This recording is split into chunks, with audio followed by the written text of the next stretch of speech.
Welcome back, episode 25, Thicc Boi Hours podcast. The boys are back in town, back in town, back in town. You got myself, C Unit, Chris Jones, Lord Chris, community manager, lordsofgaming.net. We got up there on the right, we got Q, aka Short Round, out in Mother Nature, touching grass. Then down there on the bottom, we got Mr. Thickness, aka Dodgy Yeti, Tyler Skaggs. How are you guys doing today, sir? Not too shabby. A little tired, but stayed up too late playing Monster Hunter Stories and playing D&D. So yeah, I also stayed up too late doing the same thing, but I got up bright and early and embraced it. And now I'm wandering around at the park, looking at the birds, talking to the homies.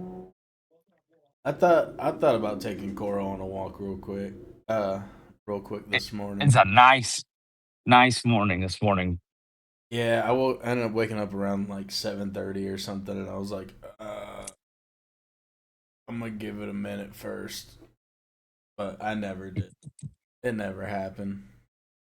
So yeah, no, that's how it went for me. How you doing there, Chris Ferrer? Well, lots of stuff popping off at the house, but as for stuff I can talk about on the podcast, I've been sick, but I felt good enough to go play Modern last night, and it's funny because when I go to Mage's Comics and Games, there's this one guy. I can never remember his name, but he's like my rival there. He usually plays most of the time he plays Yawgmoth. And I built this 5-color birthing ritual deck, which is an enchantment. End step, I can look at the top 7 cards if I have a creature, sacrifice a creature to put a creature into play. Mana cost 1. Uh, 1 in addition to whatever the creature's mana cost is sacrifice or less. And I built this deck because I've played like a different deck against him like every time I end up playing him. And he showed up last night. I'm like, well, you gonna play Yawgmoth tonight? If you do, I'll play the new deck. He's like, I don't know. So then I waited, and like 5 minutes before, he's like, yeah, I'm gonna play Yawgmoth. So then I had to scramble to switch a whole bunch of cards for this birthing ritual deck I hadn't played in a tournament yet. And then I didn't play the guy at all. So we're like Oh, so we're like 3-3 or 4-4 against each other. And I played Mono Green Tron in the first round, a kid that was coming back to the game after like 7 years, which was cool to see. I ended up beating him. Round 2, I played a guy that had an entire Japanese Goryo's Vengeance deck, which is graveyard decks is my normal play style, and I managed to beat him 2-1. And then round 3, I played the guy that's usually first place or second place, but most of the time he's first place. And he plays Boros Energy, the boogeyman of the format for however long. And I beat him game 1. Game 2, he beat me.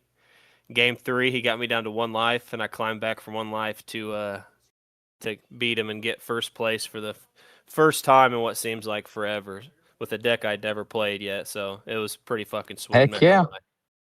Nice. That's sick. And I've been informed to let you guys know that Dominique says if you guys just want to play Commander or something on the weekends, to hit him up.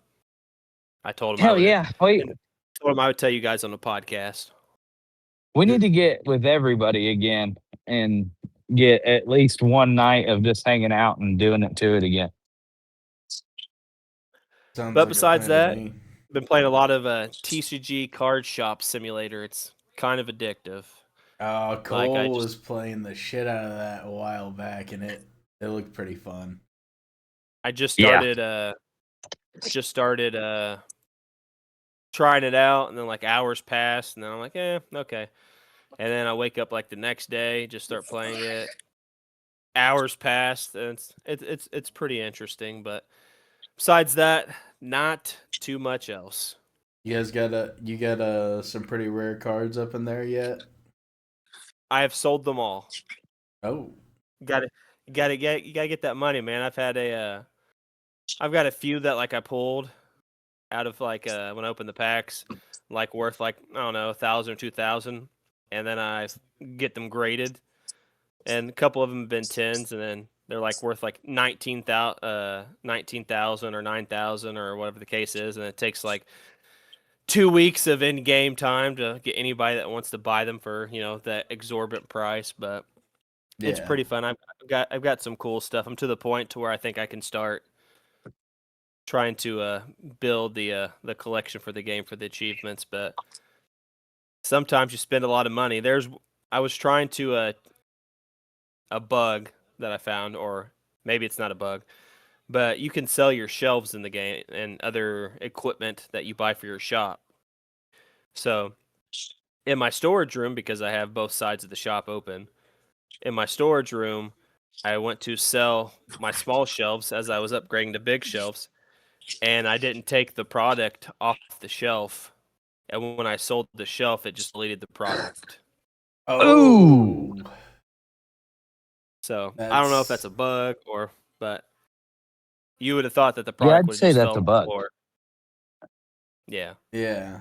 That's it's like game breaking depending on what product you had on it. If you had some of those But tins and stuff on there, that would be awful.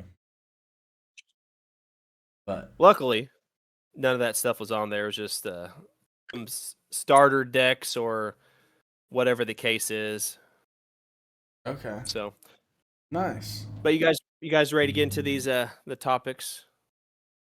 Oh yeah. Sounds good to me. So, last week was GDC, which is the Game Developer Conference in San Francisco.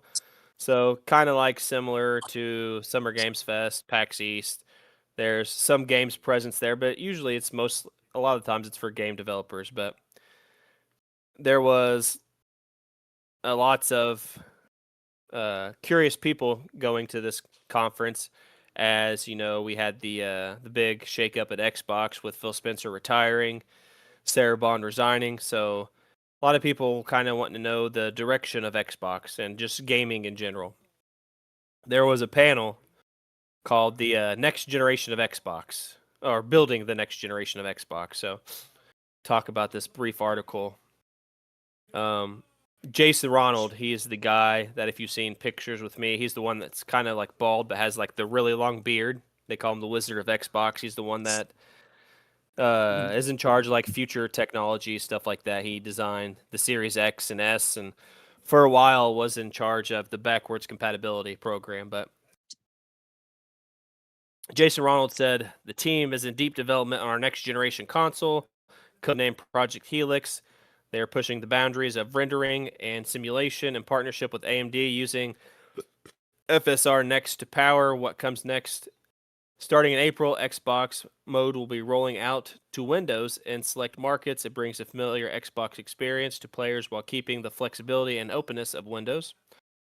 For developers, the Xbox Play Anywhere catalog now spans more than 1,500 games, creating a powerful opportunity to reach players seamlessly across consoles and Windows.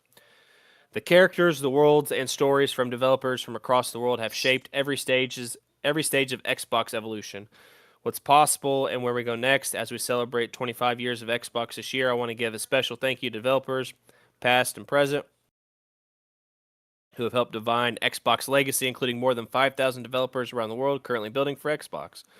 They're continuing to push innovation for the next 25 years with our team hard at work on the next generation first-party console, codenamed Project Helix. It's designed to play your Xbox console and PC games, delivering leading performance, ushering in the next generation of console gaming.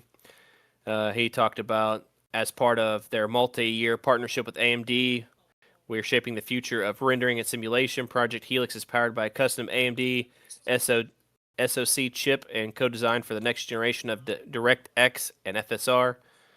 To unlock what comes next, it delivers an order of magnitude leap in ray tracing and performance and capability. It's funny, the word magnitude, it's one of my favorite Pokemon moves. But it integrates into intelligence directly into graphics and compute pipeline and drives meaningful gains in efficiency, scale, and visual ambition. The results more realistic, immersive, and dynamic worlds for players. Um, he's excited to share that they plan to ship alpha versions of the hardware to developers beginning in 2027. So what that means for people that don't know is um, the way developers develop for the consoles is usually they get some type of alpha or beta version of the hardware to where they can flip like a switch on and off that can go through the process, and that's how they would be able to test the technology and be able to develop the games that would come out like launch or close to launch. So developers will get alpha versions of the hardware starting next year.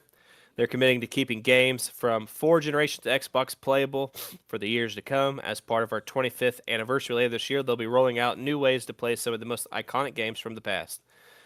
As games increasingly span devices, they're breaking down barriers between console and PC games for more seamless cross-device play, and they're making the Xbox experience consistent across all screens. This also gives developers a simpler, more unified path to reach more players while helping reduce developmental costs.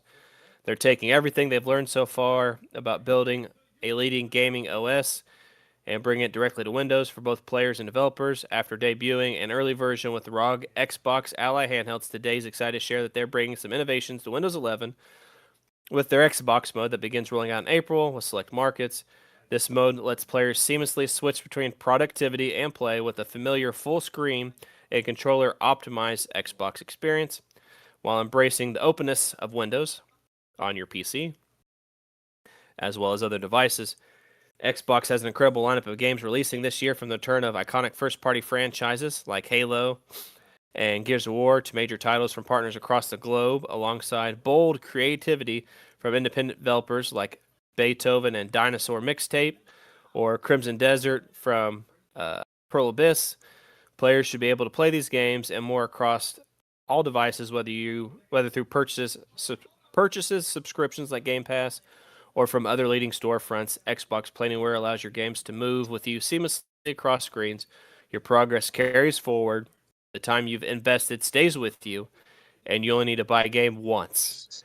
The Xbox Play Anywhere game catalog has grown to over 1,500 games, and 500 development teams have already shipped games with Xbox Play Anywhere. This is just the start of the next generation and the next 25 years of Xbox, and we can't wait to share more later this year as we listen and learn and build partnership with industry and the community. We'd like to thank you for being a part of the journey and making gaming unique and enduring. So before I hand it off to you guys,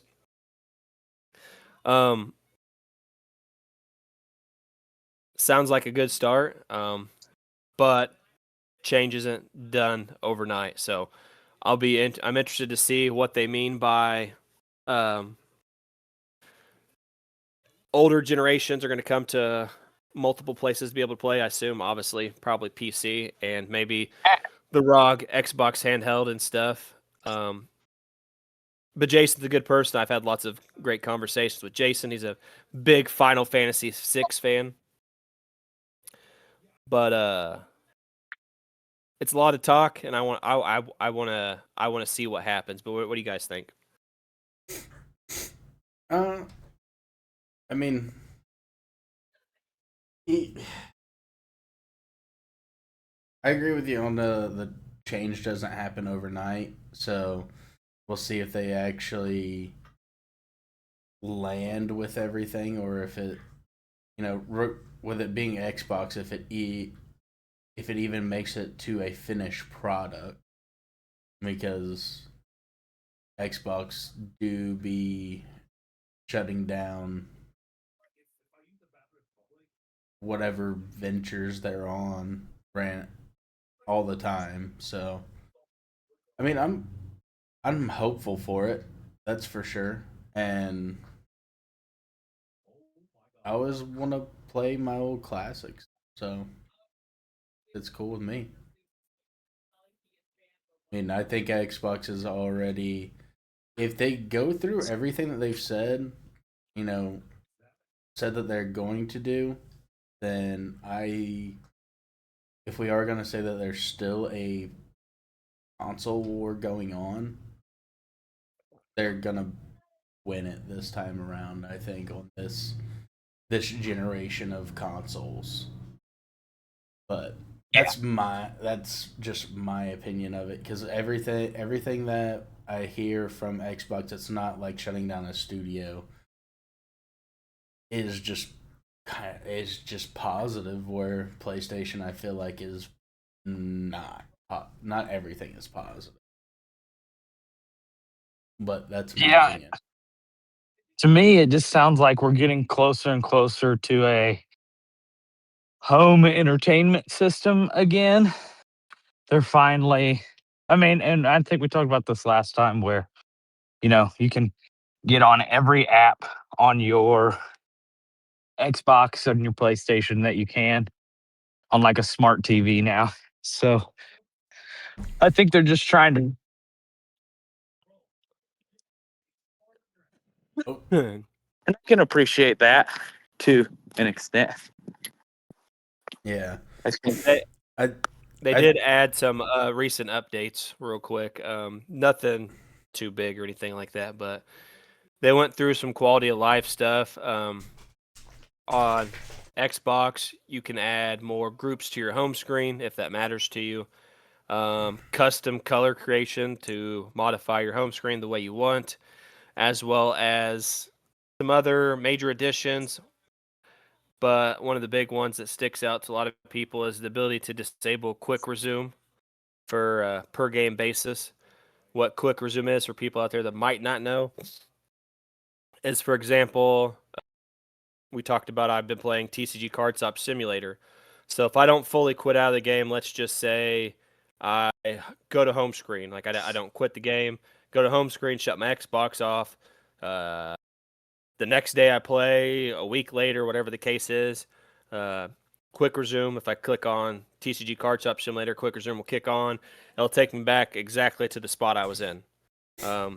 It's a very useful thing, especially for games where there's usually a way to save in any game, but like if for some reason you can't save a game, and you're stuck on like a battle like Final Fantasy or like a really intense right before a monster fight or something like that, you can home screen it, turn your Xbox off, whatever the case is, you can go instantly right back in.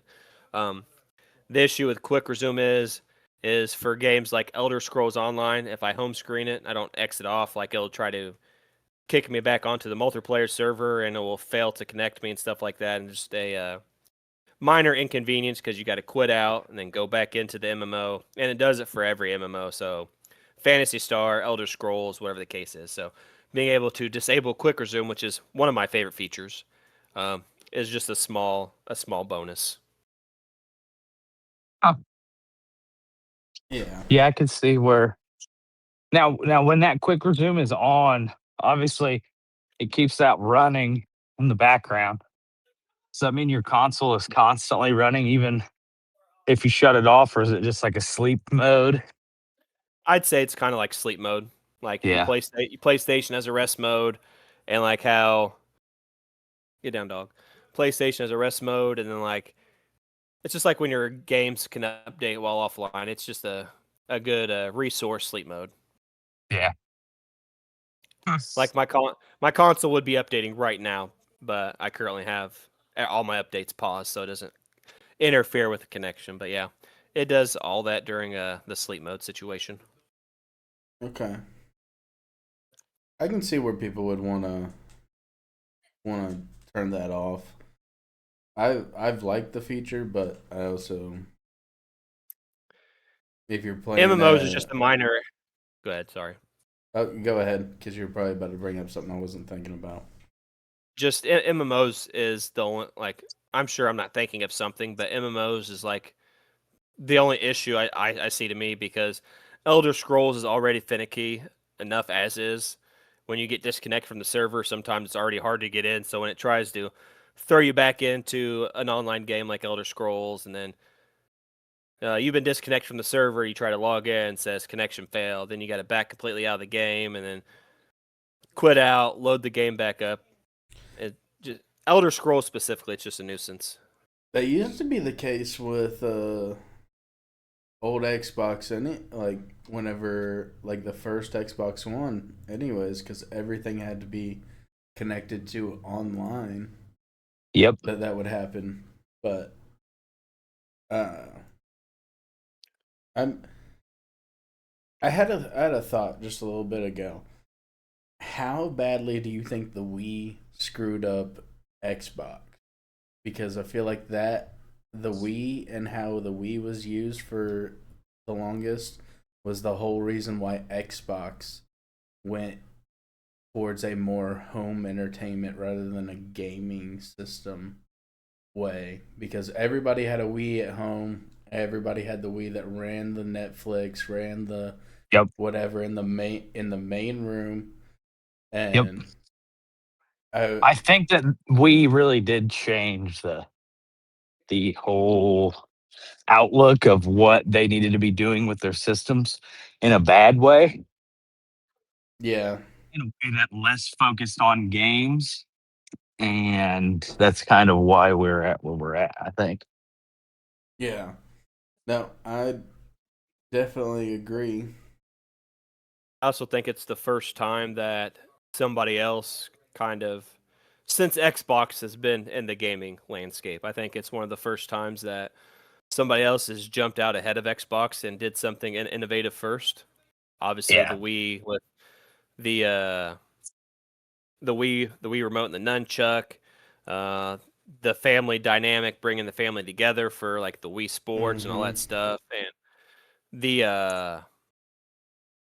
the controller, just the speaker in the controller of being able to hear, like if you play Pokemon Battle Revolution, Revelation, whatever it's called, hear the noises or whatever.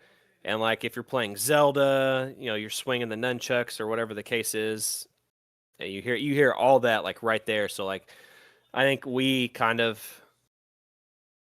set a bar for future Xbox and PlayStation situations. Like you look at the PS5. I don't remember if the PS4 controller had a speaker in it. I can't remember off the top of my head, Yeah. but you look at the PS4, PS5 with the haptic feedback and the speaker and the touchpad and stuff like that, and then you look at the Xbox wanting to try to do the Kinect situation with Xbox One and stuff like that. All that stuff came from Nintendo innovations, and like I will never say Nintendo's the best consumer product ever, but Nintendo is one of the people that started doing innovations first. You look at the Rumble Pack back on Yep. Nintendo 64. That was the first Rumble situation for a controller. Now you look at Xbox and PlayStation, the controllers shake, they rumble, haptic feedbacks, all that stuff. You look at the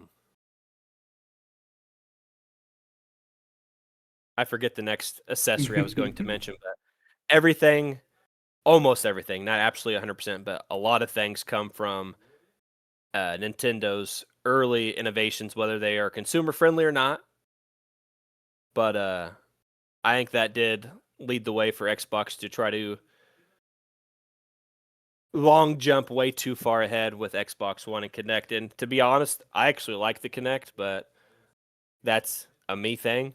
I didn't like all the home entertainment situation, but I'm a VR guy, so to I experience all the like just motions with my head and stuff like that in VR games. A lot of the stuff I get to do is handless. I mean, I do have to hold controllers for some games and stuff like that, but so yeah, I think we kind of set the precedence and led Xbox astray in a way. Yeah, that was more or less what I was kind of thinking as well. But the they there was just something about the Wii, like it inherently had to go into your main living room. Not everything had to go. Not all the other systems had to.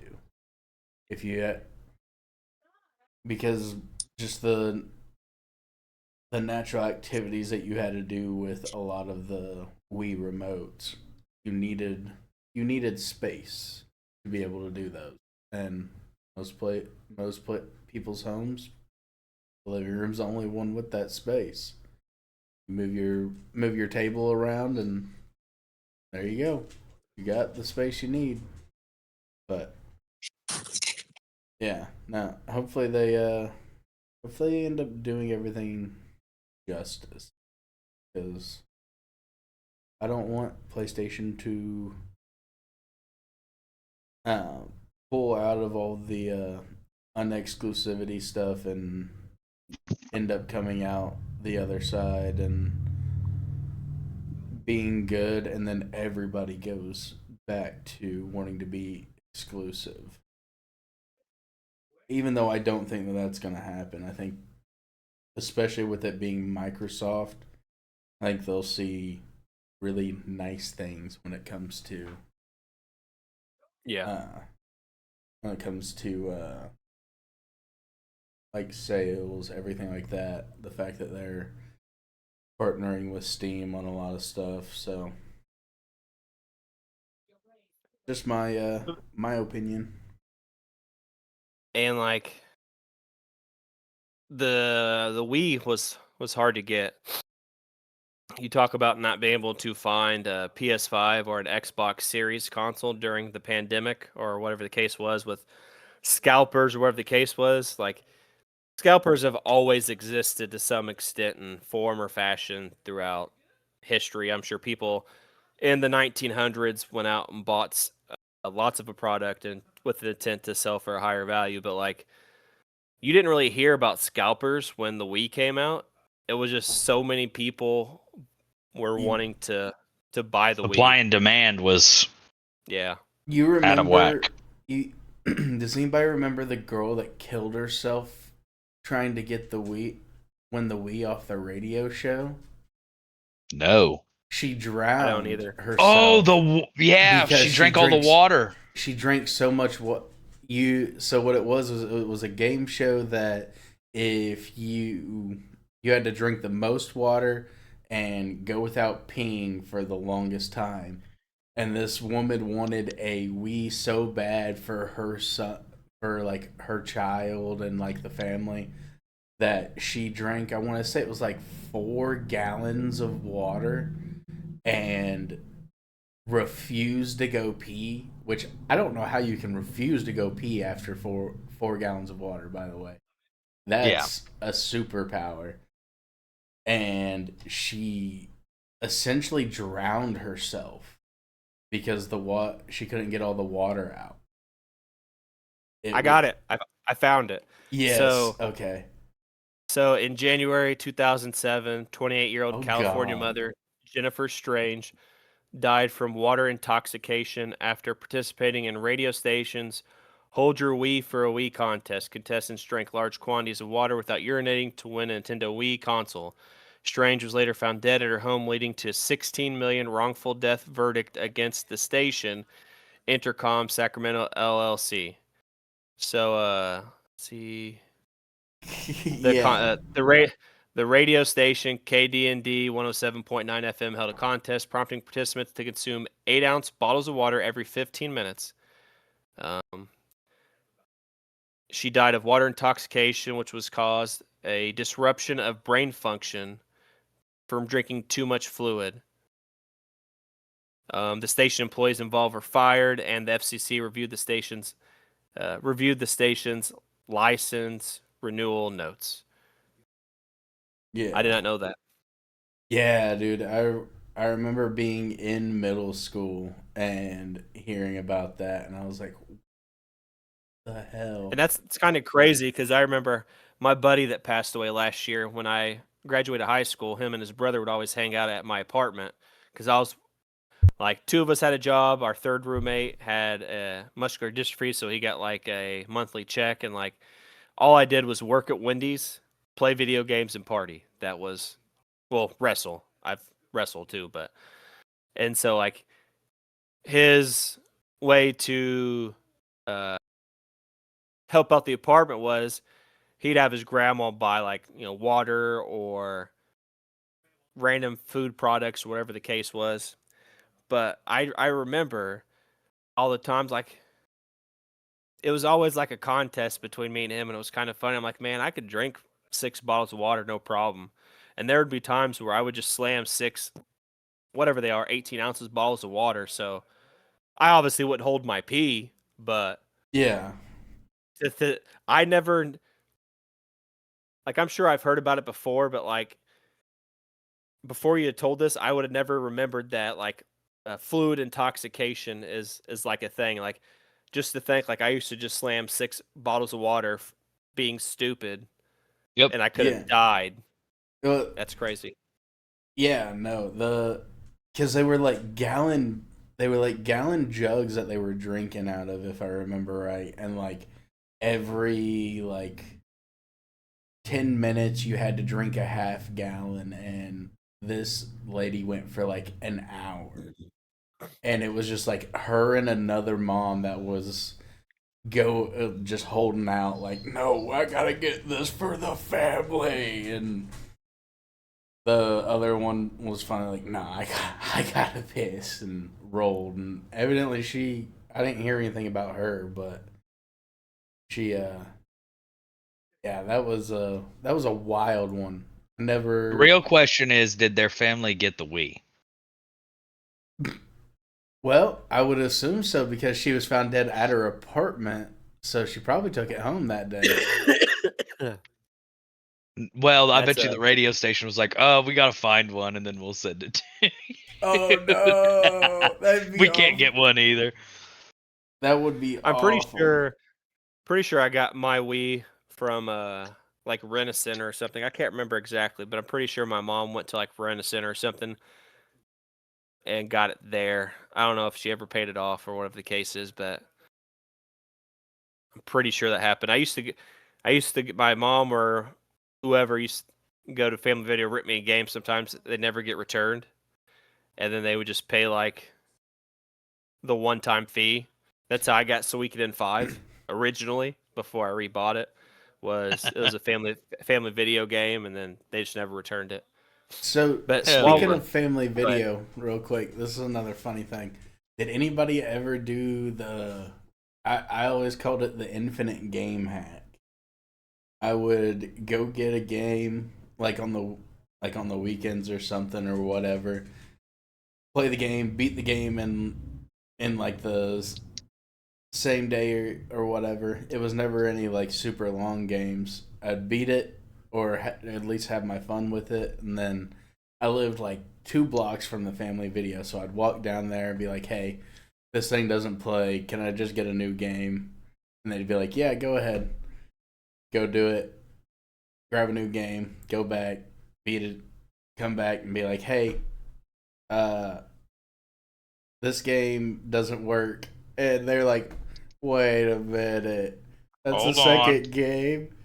Here, let us clean it." And I'm like, "No, I just want a new game. Like, I don't want you to clean it and then send me back and it still doesn't work." And they're like, "You might have a problem with your console." I was like, "No, it plays all my other games," and I'd have to fight with them.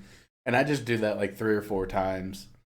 I just after they started to get fed up with it, I'd wait until like there was a shift change, like at night or whatever, when there'd be a different person working, then go in there and be like, "Hey, I got this and it doesn't work. Can I just go get a new game?" "Yeah, go ahead." And I just play through like 3 games over the weekend. I And didn't just I have to never do did that. that. Go ahead, Chris. I never did that. I also didn't want to walk to Family Video to oh, potentially try to do that either. I lived real close. I just grabbed my skateboard and roll on over and uh screw family video. I didn't Because have to because Grandma Connie worked at Blockbuster. oh, dude, when my grandma worked at Blockbuster, that was the shit. The 'Cause shit. Movie posters, free mhm, movies, new movies, all the new games. The shit that was legendary. that's what we would do for like on some Friday nights when like my Fridays where my parents would get paid. Like we go to Papa Murphy's in town, grab a Papa Yes! Murphy's pizza, slide by family Blockbuster where my grandma was working, and she paid to get me some candy. We get like 2 movies, and like we just pay for the candy, or she would just pay for the candy, and then we'd get the movies for free. Hell yeah, that stuff was baller. I love those. I love Do you moments like guys that. remember when Papa John's, they had the deal where you could get a pizza, chicken poppers, and breadsticks, and if you bought that deal, they would send you a movie with it. They would send you a DVD, and they had No, like, so they were taped like to the box on top of the box. So like they'd pack your pizza up, and whatever box you got, that's what movie you got. And I think you could request like one of 4 movies. It might have okay. been more movies than that, but I just remember going to my grandma's house on the weekend, and she'd be like, "We're getting Papa John's," and she's like, "And we're getting this deal because it comes with all this food and a movie." And they were like the shitty. I think one of the movies was like Durango Kids or something like that. This like silly movies that Papa John's could afford to put on top of their pizza Dude, boxes. speaking of like the old Burger King Xbox games, when Yes. I remember we went to I was living with my aunt, my uncle, and my 2 cousins, and it was me and my mom, and we would all jam into this small room where there like 2 people are able to sit down and everybody else has to stand up and just take turns uh playing the backyard like dirt bike racing one or whatever. Hmm. And we went to Burger King like every day that week just trying to get all the games. Yep. And every night we just jam into that room and just play whatever one we got that day. And it got to a point where we were missing one game. I can't remember which one it was. I'm gonna look it up, but we were missing one of the games, and we had like 3 of every other game. So my uncle ended up going in there with all like the excess games and asking for uh, asking for the one that we didn't have. I'm curious, do you guys still have a Wii while we're talking about the Wii? I don't have Uh, my Wii anymore. mm, I might. I think it might be in my box with my old PlayStation 2 from I that I got still from my I still dad. have my Wii. I used to always have 2 games, and I got rid of one of them, but I still have my Wii, and the one game I have is Fire Emblem Radiant Dawn. Did you Hell yeah. Never. Go ahead. no I was going to say, do you have any other like old consoles from like back then? I got the Like Fat Boy PS2 hooked up right now. hey, I got my Fat Boy PS2. I pulled it out when I was living at Q's, and we're not gonna be able to see anything, brother. You got the blur on. Uh, and the something was messed up with the AV cord, and I had to play all my games in black and white. Do you remember that? I do remember that. Because what we tried to play Midnight Club or something, right? And I'm like, what the fuck is going on?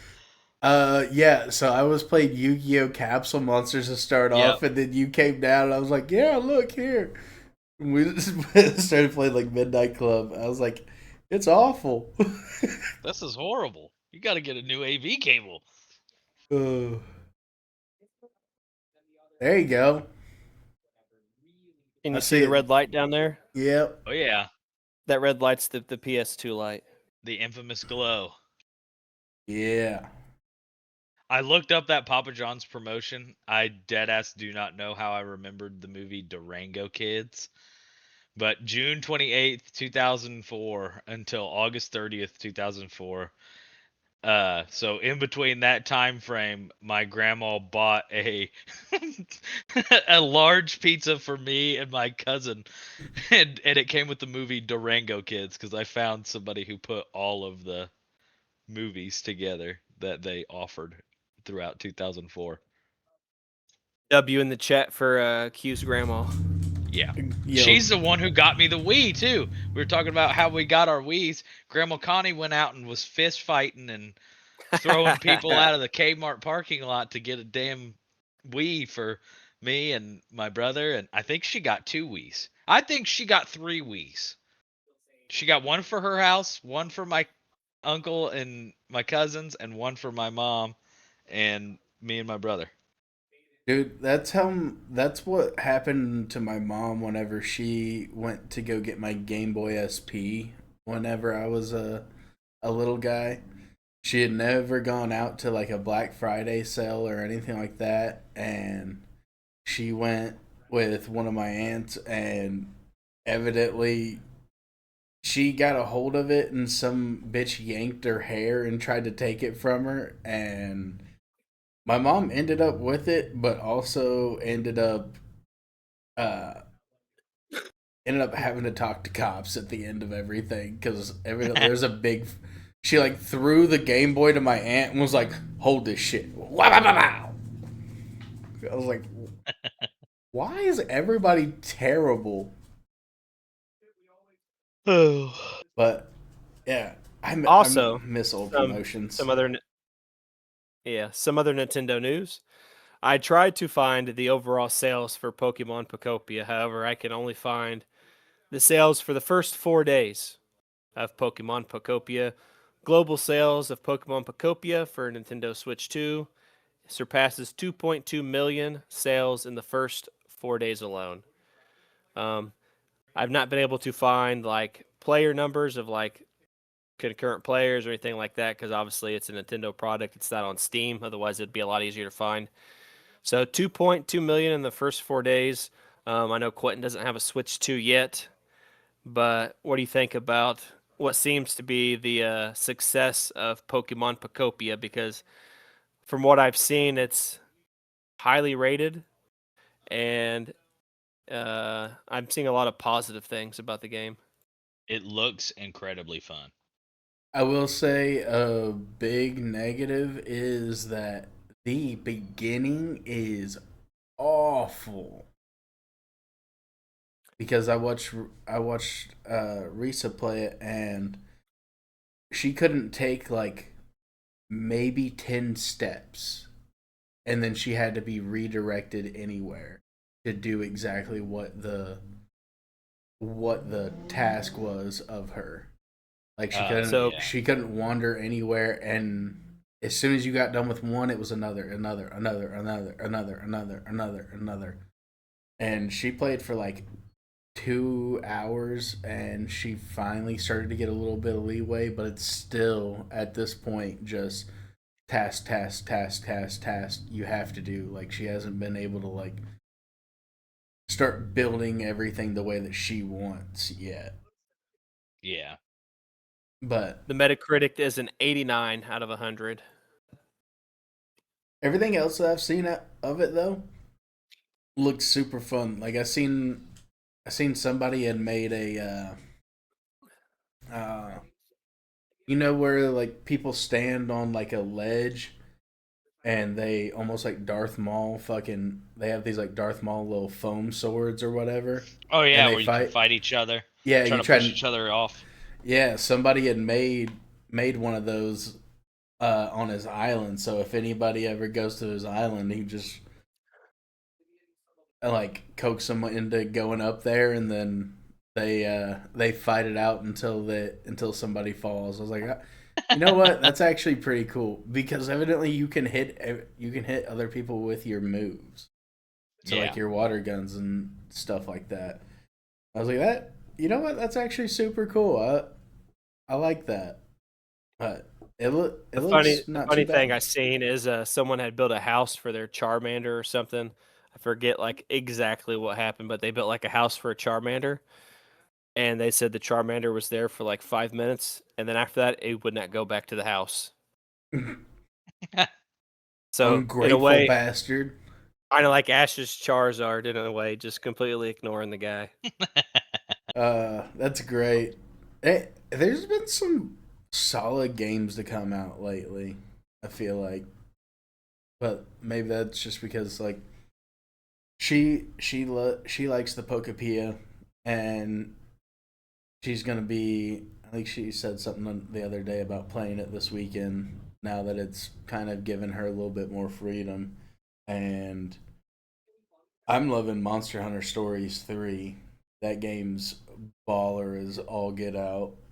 And what something else I had in mind, but I can't remember.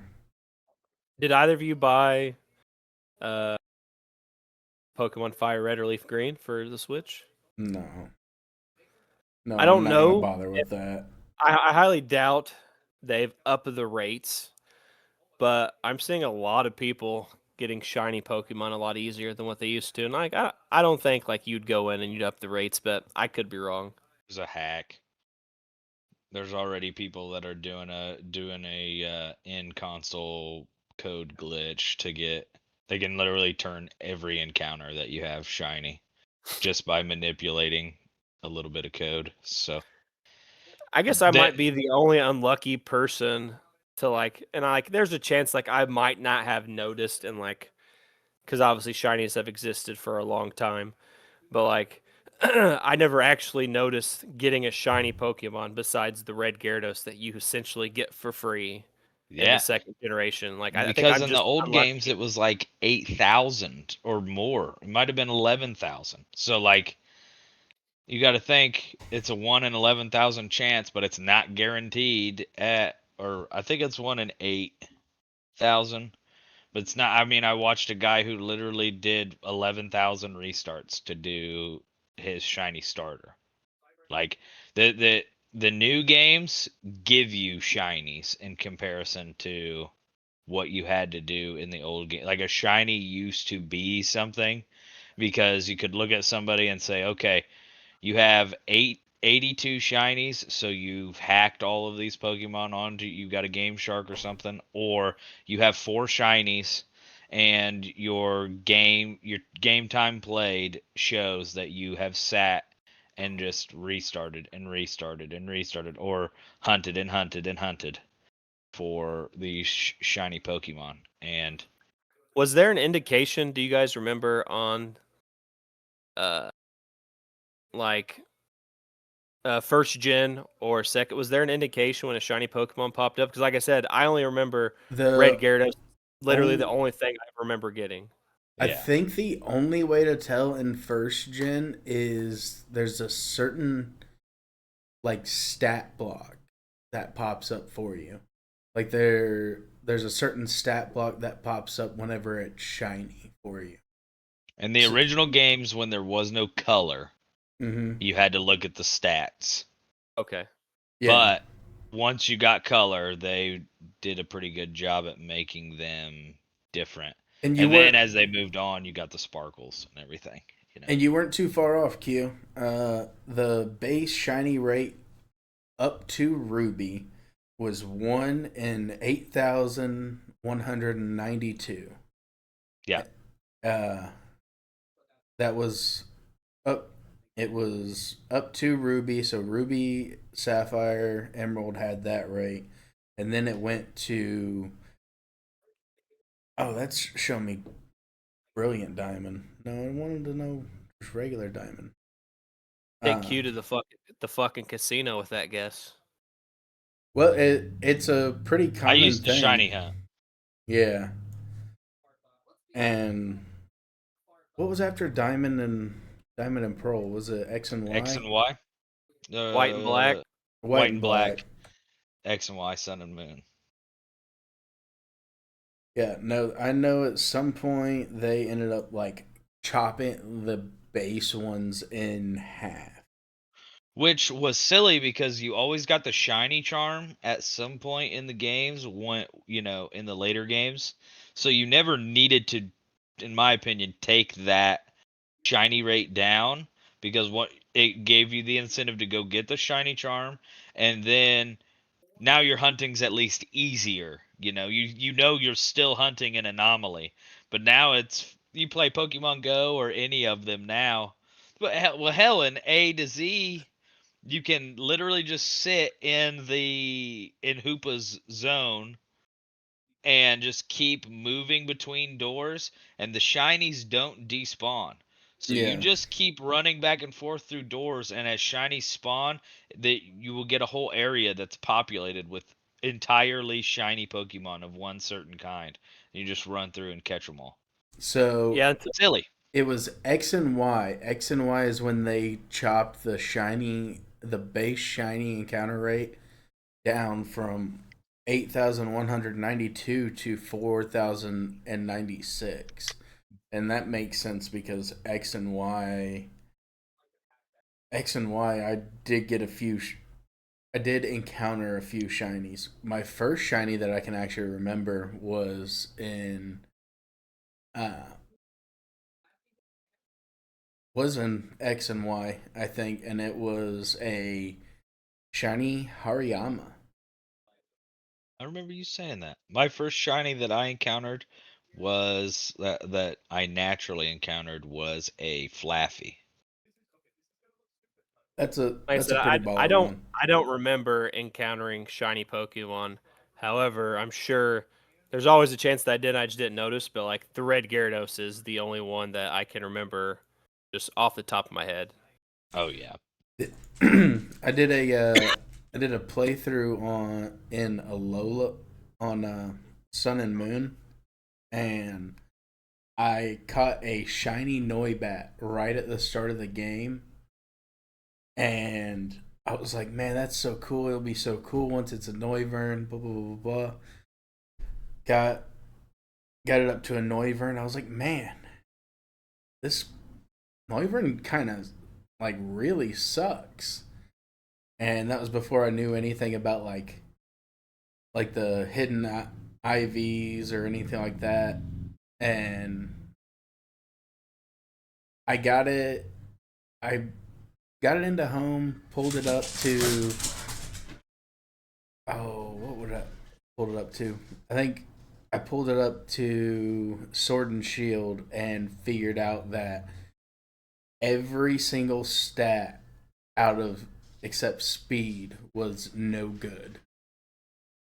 It was the lowest it could be. It was fast as hell, but it couldn't give a hit or take a hit. Yeah. And I was, You still have that Noivern, don't you? yeah, I do believe so. I need to go back through my home. I was telling somebody about your Sheer Force Nidokings the other day. Yeah, that was a like 50-hour slog for me to try and do. That was that's how I got into like breeding Pokemon and shit like that, was Yep. getting a Sheer Force Nidoking in Sun and Moon. And I had to go get a Alolan Rattata to pass on the hustle trait onto my Nidoran, and then go from there. Pretty much. Until Sun and Moon, I didn't even know what I didn't know Pokerus was a thing. Like I still don't even know what it is, to be honest. But like there was a Twitch streamer that streamed a lot of Pokemon. He'd have like 4 simultaneous screens of like wonder trading or shiny hunting or whatever the case is. And like when you subscribe to his YouTube channel, you could get like I think it is like you get a shiny Japanese perfect IV Ditto.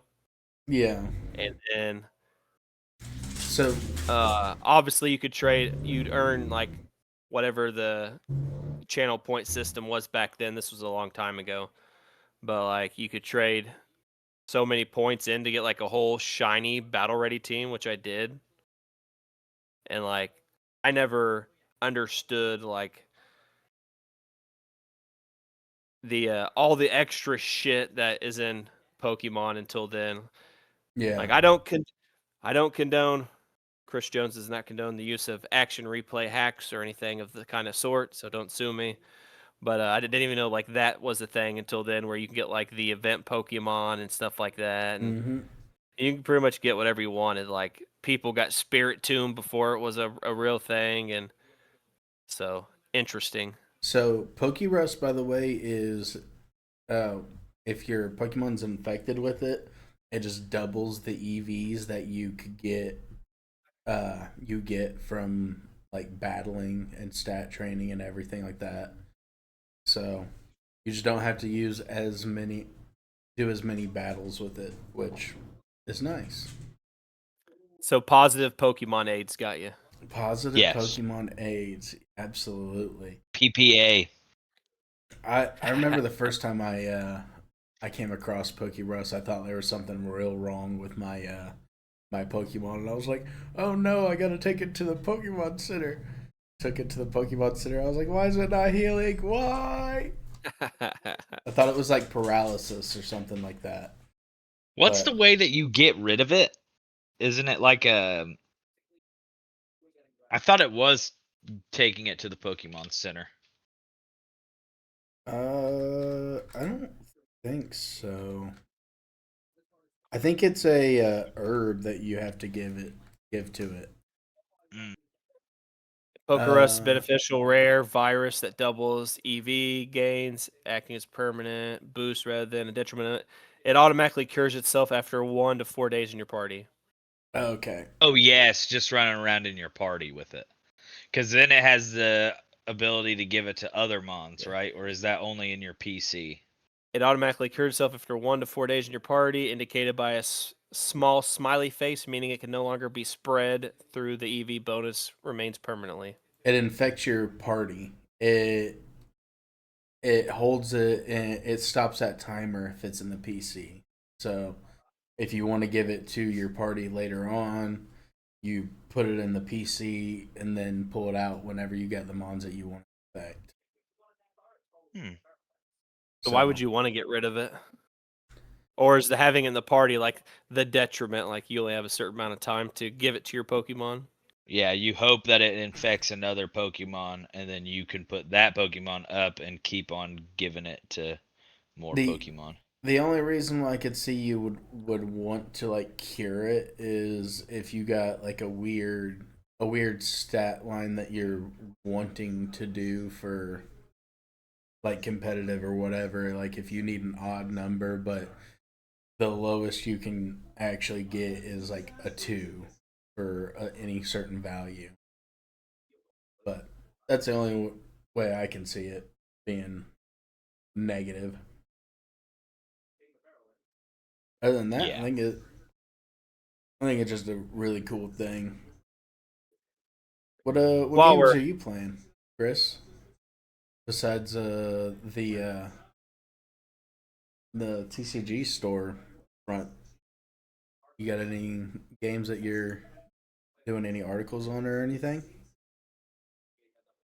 um maybe a review for the TCG Card Shop Simulator. I haven't really played much of anything else. I've actually been playing Final Fantasy 2 Pixel Remaster since it seems like the Pixel Remasters are going into Game Pass. So the big one everybody talks about is Final Fantasy 6 because that's the one with Kefka. So waiting for that to go in there because I'm not going to pay.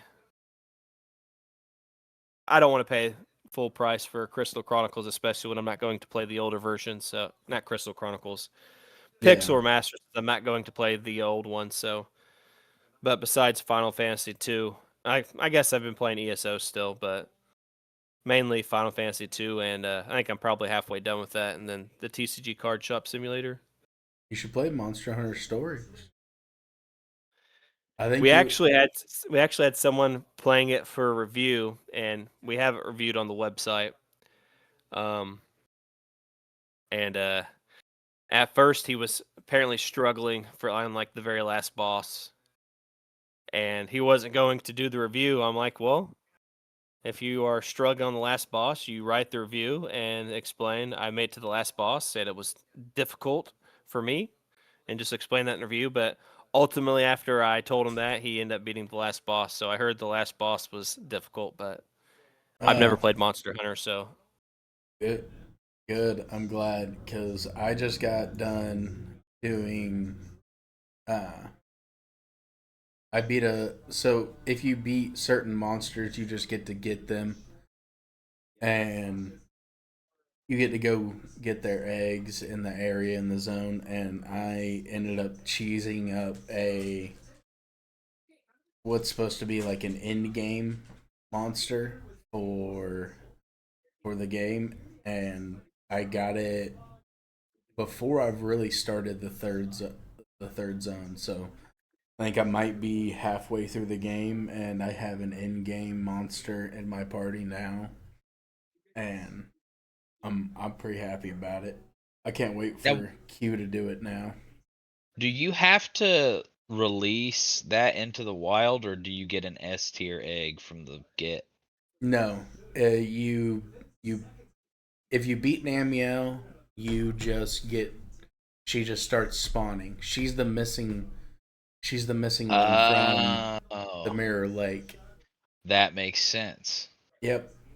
So you should be good after today, grinding up for it.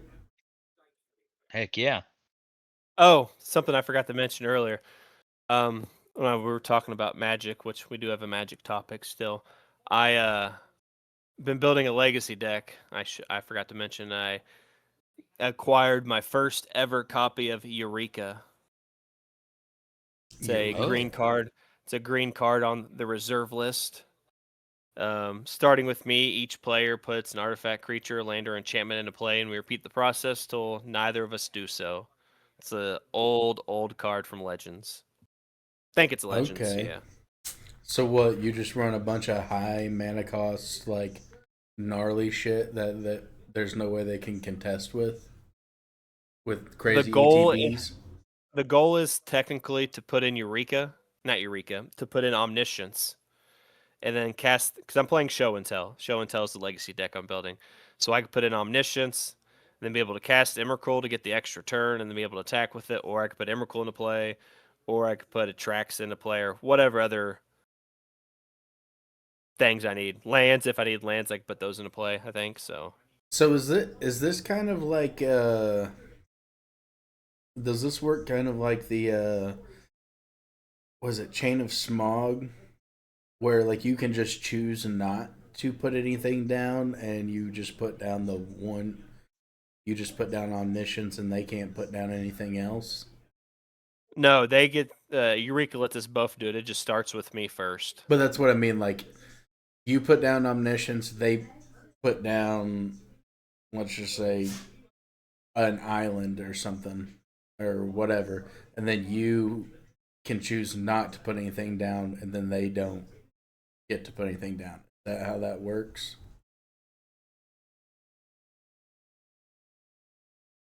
You're muted.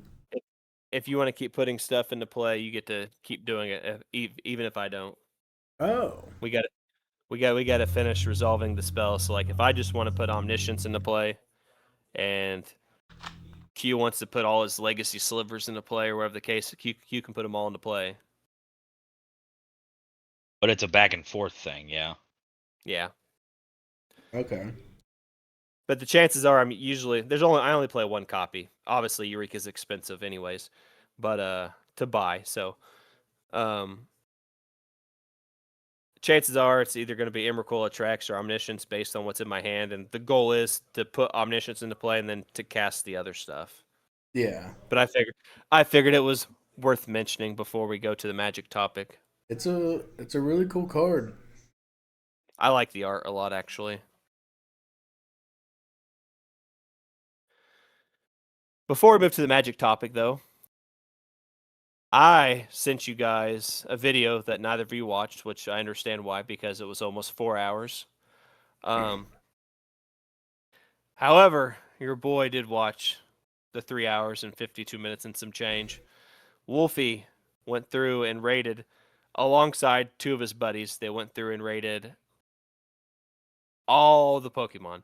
He rated some that had extra forms or whatever the case may be. Some he didn't rate all the forms. It just depends. It was like one that. Hold on.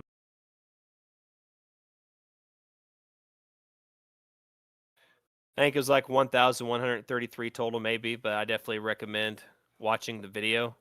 But I will tell you the last place And then starting from number 5 to number 1, I will tell you, we will discuss each one individually to see what you guys think. I will say shout out to Wolfie for ranking Shedinja pretty high. I can't remember exactly. He's definitely between 10 and 32. That's how high Shedinja was on the list. Wolfie and his two buddies rated the Pokemon on viability for competitiveness, on how iconic they are to the games or whatever, and design, whether they look good, whether they don't look good, etc. So, the last place out of every Pokemon that exists, which I didn't even know this Pokemon, never heard of this Pokemon. Do you guys know Relor? Rel- RELO. Oh yeah. He's the little coal guy, right? Turns into No, No, this is a he's the bug dung Pokemon. beetle. Oh, the dung beetle. Yeah. Okay, Wolfie said this Pokemon was just ugly, obviously not very good compatibility wise, uh, competitiveness wise. Sorry. Um, so what do you guys know about Relor? As I'm not super familiar with this Pokemon, what can you tell me about Relor? he's a throwaway. I like his shiny. His shiny is dope. The poop becomes golden. It's a golden ball that he was rolling around. That would be pretty funny, actually. But Okay. As we get into number 5, number 5 and number 4 both have the most tops out of any Pokemon at 25 tops. So keep that in mind. Number 5 and number 4 both have 25 tops. Number 5, Wolfie rated Cresselia as number 5 Pokemon for viability, iconicness, and design. What do you guys think about Cresselia, which I'm a big fan of? Cresselia shiny. Cresselia is an alright mon, like visually wise, but I do know she's a massive tank when it comes to like profession, not professional, competitive. Yeah, it's never been one of my favorite. That was the era where I was like, I think we have too many legendaries and things going on in this game. Because we had Regigigas, Garatina, Cresselia, Palkia Dialga, Heatran, Darkrai, Manaphy, Phione, Shaman, Arceus, and Victini. Or was Victini was in the next gen? But And we those are just all those are all the same game? and the Lake Spirits. So Uxie, Yeah, Mesprit, and Damn. Victini was the next game. Azelf. Victini was the next game. Yeah. So like those were all now they're mythics and legendaries, but you Same know, thing. yeah. And I appreciated like the long end game that I had to play and do more in the game. But also I'm like, what the hell is, all these crazy Pokemon that aren't on the box kind of thing. Yeah. Yeah, I didn't realize that there this is one of the games that like I didn't play, but Hmm. I didn't remember like there was that many mythics and legendaries or whatever the case was. That's pretty crazy. yeah. I mean, Gen 3, they kind of that's where they started jumping up to doing a lot of them because it Yep. was 5 in first gen, 6 in second gen, and 10 in third gen, and then Oh they yeah. just decided to, I was forgetting Celebi for a second in the second gen. Yep. and then they just kind of went off the rails after that with 13, 13, nope, 14, and then it is 13 in the next gen, and we have definitely not had under double digits. I feel like how many were in I've never this? caught every Pokemon in any game ever. I've been close, but like when I played original gen, I never went through and caught Articuno or Moltres. Yeah. Zapdos is just so easy. Yep. It's just the power plant. He's there. Um, so like that and Mewtwo.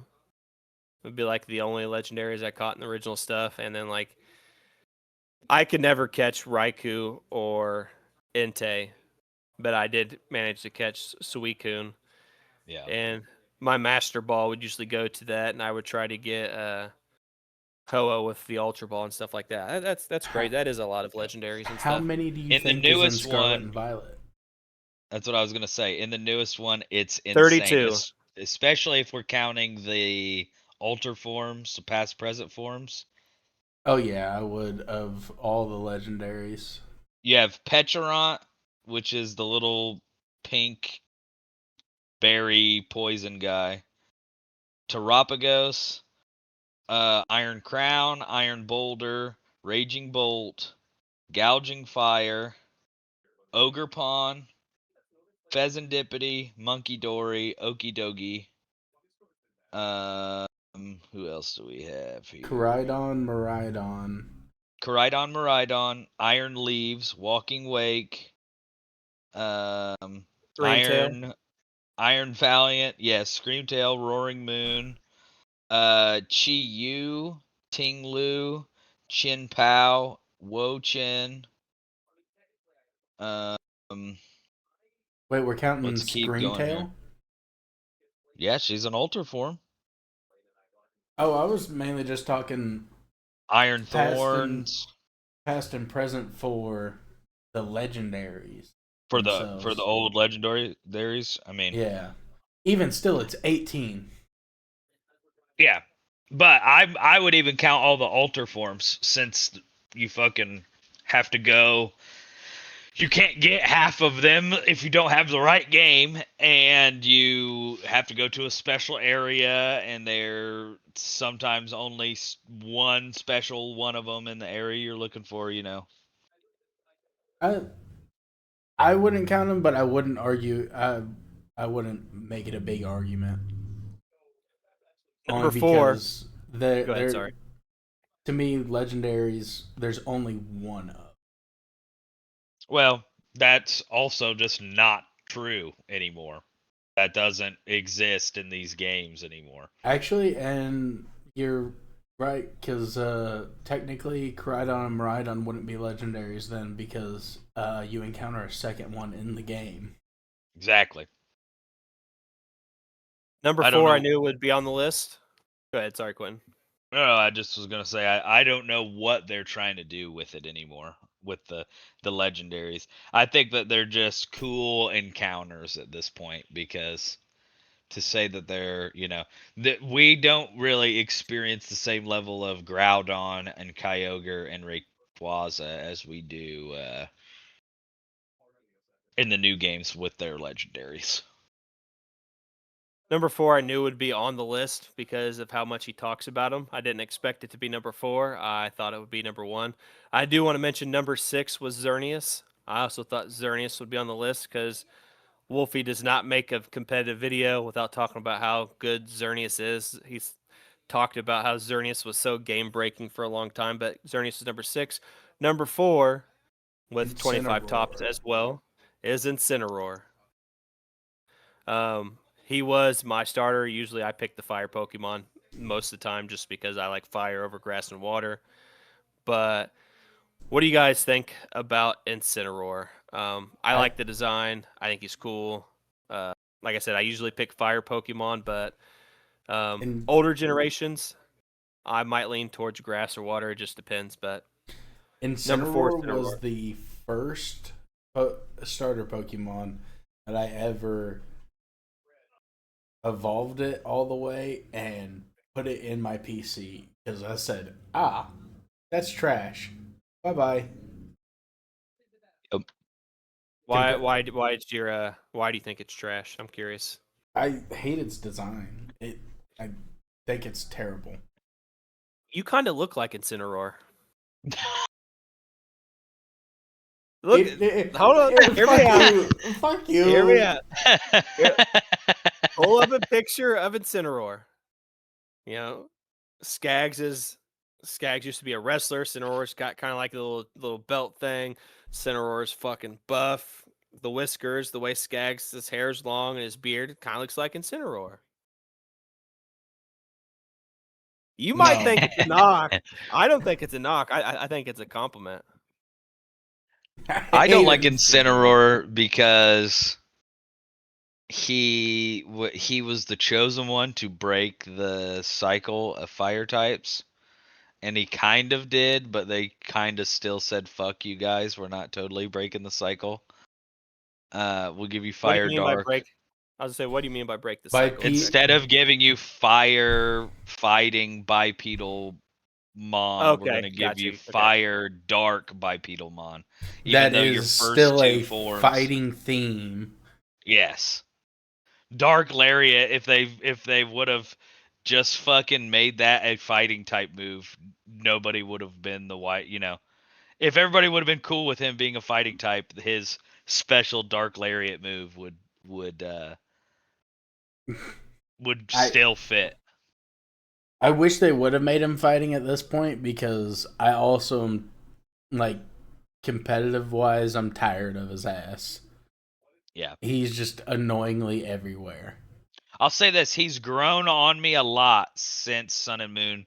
I was a fat hater of him and Primarina when they first came out, but they did absolutely perfect on Decidueye. I won't there's nothing that they Yeah. could have done better with him.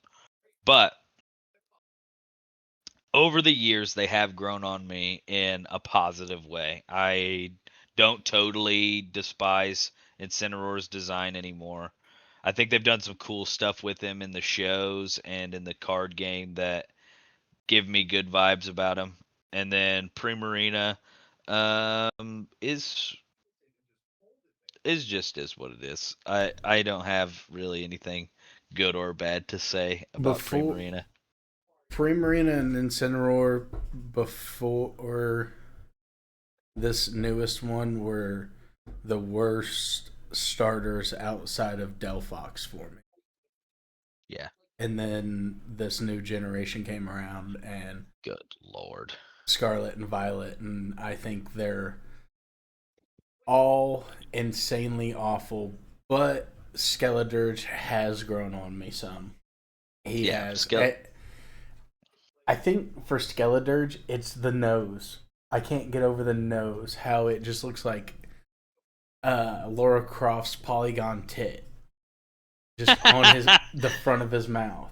I hate it, but everything else about him I think is pretty cool. That's But funny. I just looked at Skeldirge's nose. it's not far off, is it? Like, why'd they have to do him like that? I also don't understand I his love. design very much. I love the little sprite that's on top of his nose. It's just the why'd you have to do the boy like that? He's supposed to Yeah. be a singer. I know, but like It, what's the deal with his disco ball head? What's the deal with the I get the little chicken turns into a microphone for him, but it's like why are you manifesting your own friend that lives on top of your head? I don't What's know. up with your fire dreadlocks? Why does your tail look like that? That is actually that is another thing. Is like I hate the fire that's on the side, but the little dude on his nose kind of outdoes. I love that part of it. Yeah. Something But else I just discovered as I Googled Skeldirge is I forgot that if you Google a Pokemon, you can actually catch Pokemon on the Google browser and it tracks it. I forgot to Yep. that was a yeah, thing. I ran through and did all 151 the other day. Number 3 on the list is the second starter and the last starter on the top of Wolfie's list. First generation Charizard. You think what? of Why? Charizard For his Hex. iconicness. He's had Um, quite a bit competitive viability over the years, especially in the I about to say Mega Evolution era with Charizard XY. Charizard's iconic. You think of like people talk about, the expensive Pokemon cards. Like everybody talks about Charizard. They don't really talk about Blastoise. They don't talk about Venusaur. They don't talk about Mewtwo. They don't talk about Mew. It's you always hear, you know, Logan Paul and his Charizard or Charizard this. You always see people vying for the Charizard, and then just Charizard's got a good design. I definitely agree with Charizard being pretty high on the list. Um, I I don't know don't. about I don't know about number 3, but I've not put that much thought into it. But I could see why Wolfie would rank Charizard at number 3. If we were going off of just purely that, I wouldn't really disagree. I'd say that iconicness, he's probably number one. But like, if we're talking about like competitive, I don't feel like he. I feel like this is a fraud alert. Which you said He it was used to be good and competitive, right? yeah. Yes. Is that what But he was saying? he was good whenever he could mega evolve, but outside of that, he was absolute trash. I mean, but I don't know. It definitely feels like fan service fraud alert to me. Let's keep the fanboys happy, dude. Yeah, and I don't. I don't like him to start off with. Skaggs If is we're a doing that. hater on anything that everyone else likes. 100% of the time. I guess you can I say that. Hey, none of my boys get love, and he That's gets true. everything. That's true. I should have paid attention to where he put Nidoking, but I honestly don't remember. Oh my god. I'm going back through the video. I'm scrubbing. Like if I could just Google, I guess maybe if you look at the YouTube transcript, but that's 3 hours and 52 minutes of transcript to kind of scroll through. But like, I'm not gonna say Nidoking was rated low because he wasn't. I would say he was definitely. I wouldn't think so because whenever he got the sheer force ability, I do know that he was a menace. I would say Absolute he definitely rated Nidoran. monster. The Nidorans and Nidorina were on the suckier end. However, Nidoking was on the better end. How I just can don't you rate remember what Nidorino low though? That's you would have. iconic. You'd have to watch the video, man. You have to watch the video. That's iconic as shit. Because that's But him and the his two buddies a scale of 1 to 7 went through for viability, iconicness, and design. Rated 1 The through 7. first one of the first 3 Pokemon that you get to see is Nidorino, Gengar, and then what does Oak throw out in front of him? Is it a Marill? yeah, I think so. No. I don't think. Oh, maybe it is. So when your first experience with Pokemon is probably maybe Pikachu, and then those 3 Pokemon. That's iconic as fuck.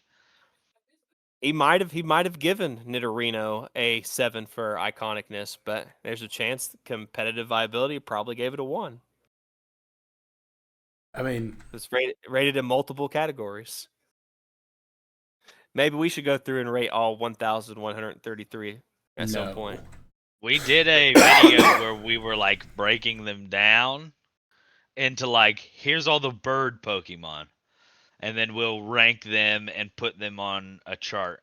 Here's all the dog Pokemon. Here's all the cat Pokemon. So we probably ate through quite a bit of that, of all of the Pokemon by doing it that way. Probably like 200 of them so far. I wonder if I could put Skaggs and Incineroar in like a image together so we can see how closely they are resembled. I'm not creative though. Number 2 on the list as we move on from Charizard, while Quentin scours for Nidoking's rating. Number 2 and number 1 are legendaries.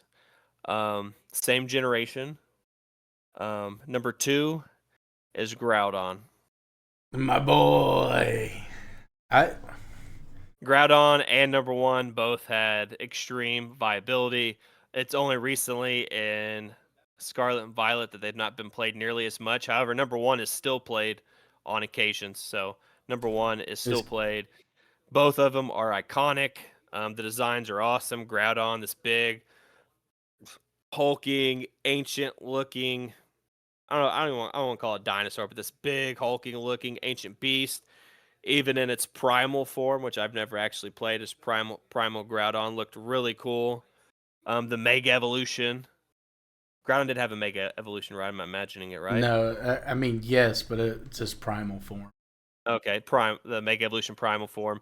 It's really cool. I could see why Groudon and number one, when we get to it, are this high on this list. I was a Ruby and an Emerald guy. I didn't really play Sapphire besides to trade Pokemon that weren't in Ruby over. So number two, Kaya Groudon.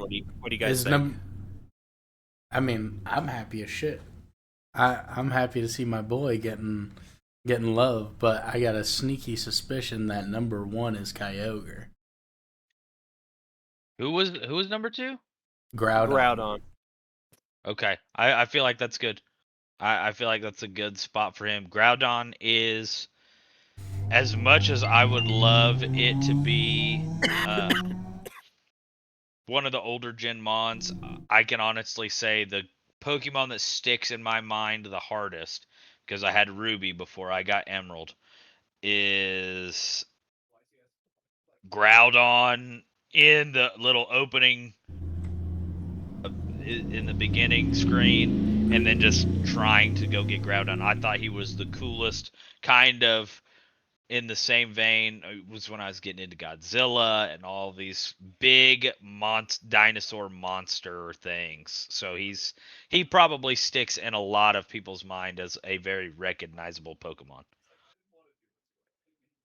Number I think one, that's a good spot. Kyogre. I know it. Just like Groudon, competitive viability, he's still used to this day. One of the biggest weather setters besides Pelipper. Pelipper was used a lot to set up rainy situations. Kyogre on trick room teams, rainy teams. Um, just obviously, I'm not the most in tune with the competitive scene at the moment. I've only recently started paying a lot more attention, but just like Groudon, super fucking iconic.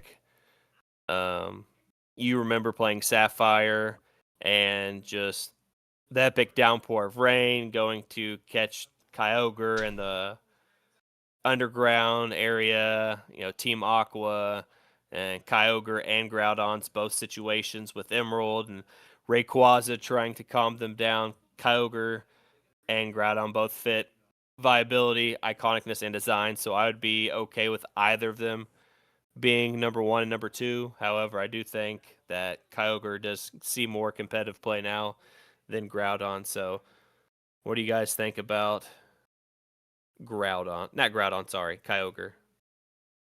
I'm happy about it. I I love Groudon more, but I also love Kyogre. I think with the box trio on that one, they hit it out of the park.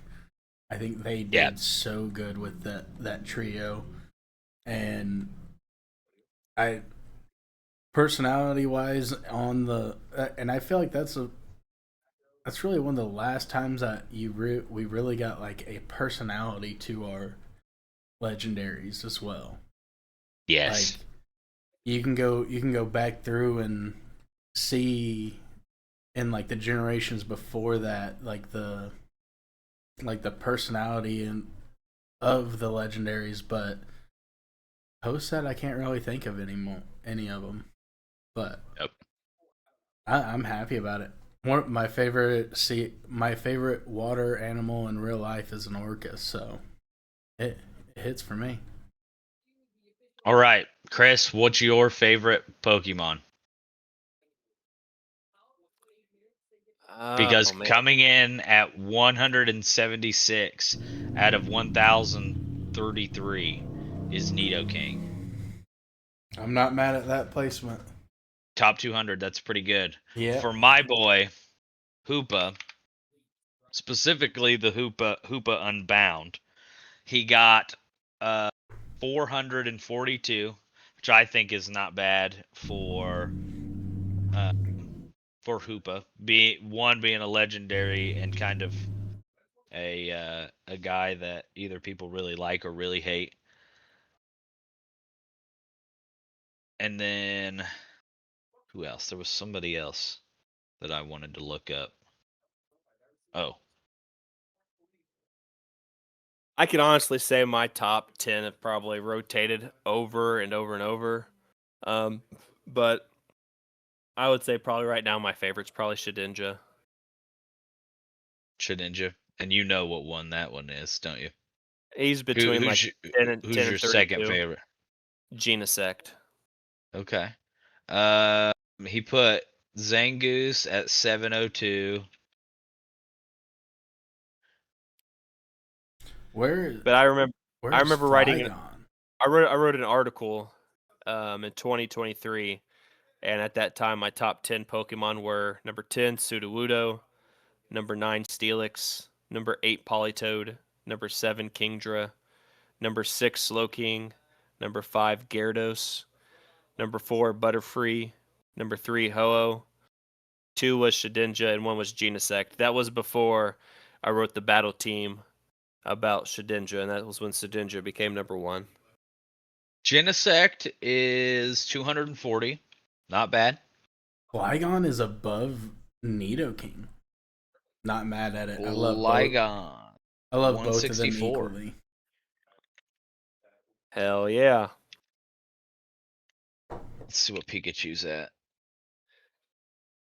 And like he went into depth in some of his explanations of like the first however many, and then obviously like the final ones he went into more detail. Obviously couldn't go into detail about everything, otherwise the video would have been way too long. But That's understandable. But not mad I was at surprised he put Shedinja so high, but I didn't realize that Shedinja actually had some competitive viability at one point in time. So Yeah. Doing some trickery with it. Can't put Pikachu was sturdy on it. 100. Okay.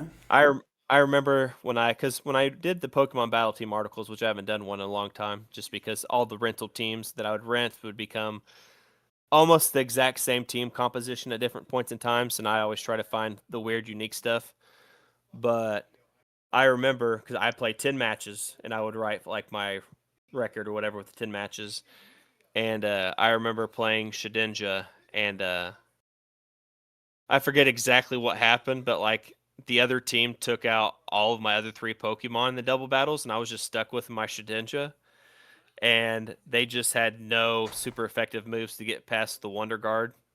Yeah. So over time, I eventually was able to take them out. Luckily, before I ran out of PP, because Struggle would have killed Shedinja. I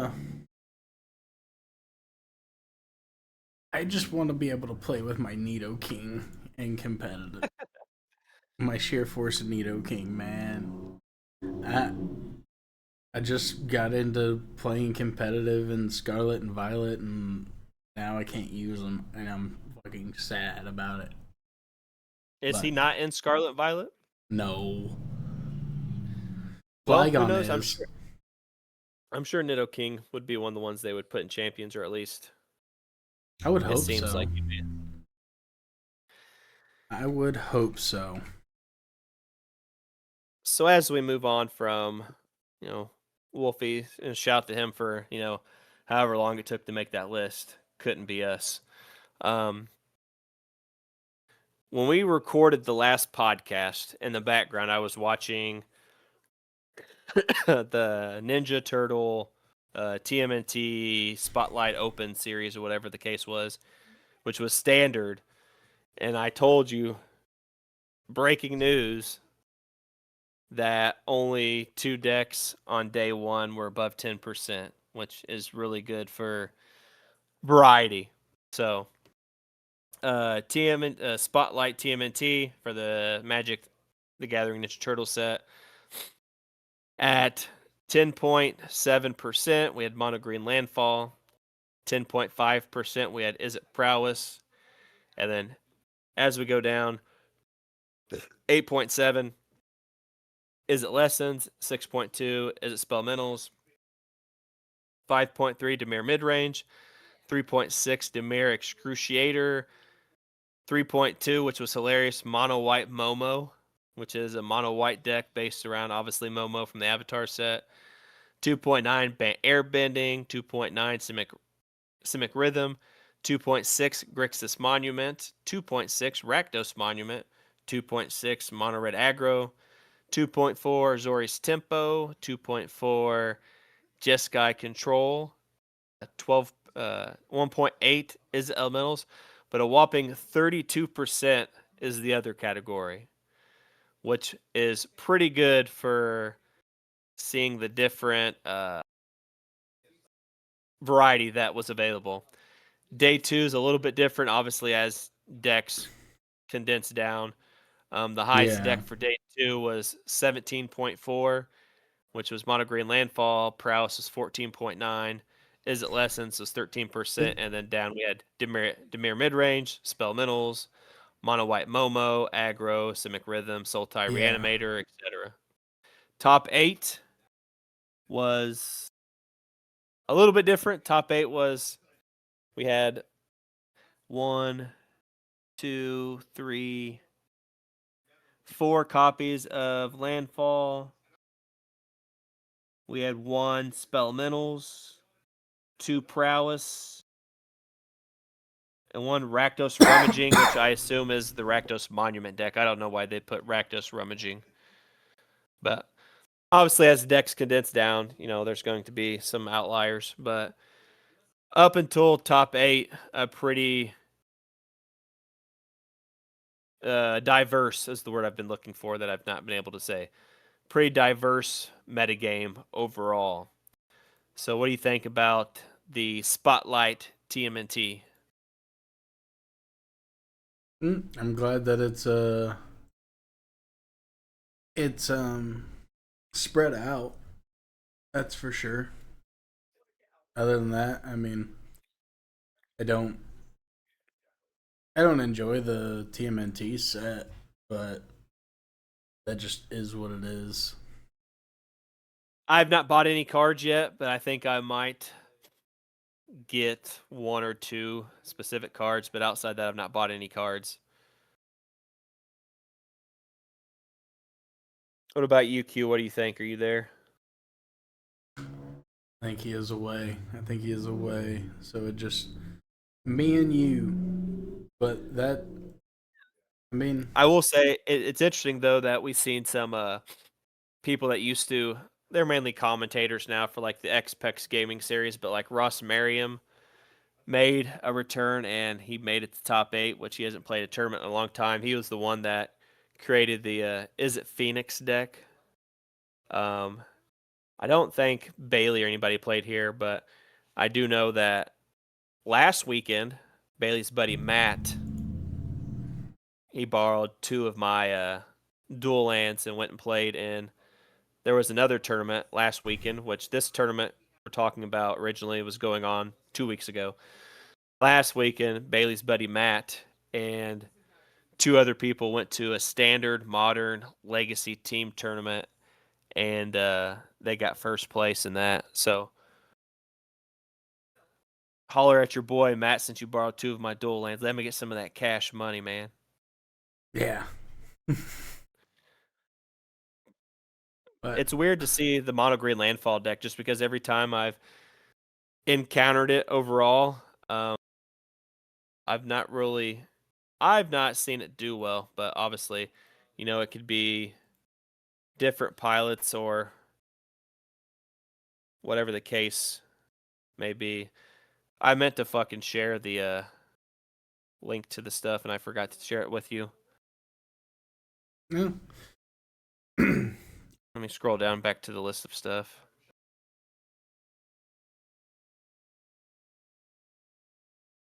And it's kind of crazy because for a long time, after the Avatar set came out, they thought that the Bant Airbending, which has the infinite combo with Appa, Appa Steadfast, the a 3-drop Aang and one other card. You make like infinite tokens or whatever the case may be. But I've not seen Airbending win a tournament yet. But we're happy to see the overall variety. That's one thing Q talks about, and you talk about quite a bit, is seeing decks that take up too much of the metagame and kind of dilutes it. Makes it not fun. Doesn't entice me to play it in the slightest. Me, if I just wanted to play the same deck over and over and over again, I just play with my friends at that point. I don't know. And at that point, if I bring a certain deck and it's not good against, it ends up not being good against that matchup, then what am I really there for? Just to lose at that point. But that's my own personal opinion. Is there any? Obviously, a lot of this is affected by Universe Beyond stuff. I don't know how much Ninja Turtle stuff was played at this event. A lot of it's still Avatar stuff and Edge of Eternities and stuff like that. I'm sure some Ninja Turtle stuff was played. The Super Shredder's a good card. Is there any Universe Beyond set that might get you to play Standard at some point? Like if it happened? Monster Hunter. So if there was that Monster Hunter Universes Beyond set for Standard, you would potentially play some Standard. Yeah. Let me look and see what what they got going on. But I don't think there's anything going that they have planned that is even slightly intriguing to me. Not for this year, I assume. No, not at all. All of them suck. I mean, Strixhaven seems kind of cool. Is Reality Fractures a? That's a Magic's in universe set. Okay, that one. I mean, funny enough, the in-universe ones sound like they might be cooler than all the other ones. Why are we doing Star Trek? Star Trek's lame. That is one of the lamest IPs you could have got. In The Hobbit, we've already done Lord of the Rings. Get out of here. That I don't know. But while we're waiting for Q to come back so I can get him thoughts, have you seen the still Magic related? Have you seen the Deadpool secret layer leaks for the Deadpool I fixed it, you're welcome stuff?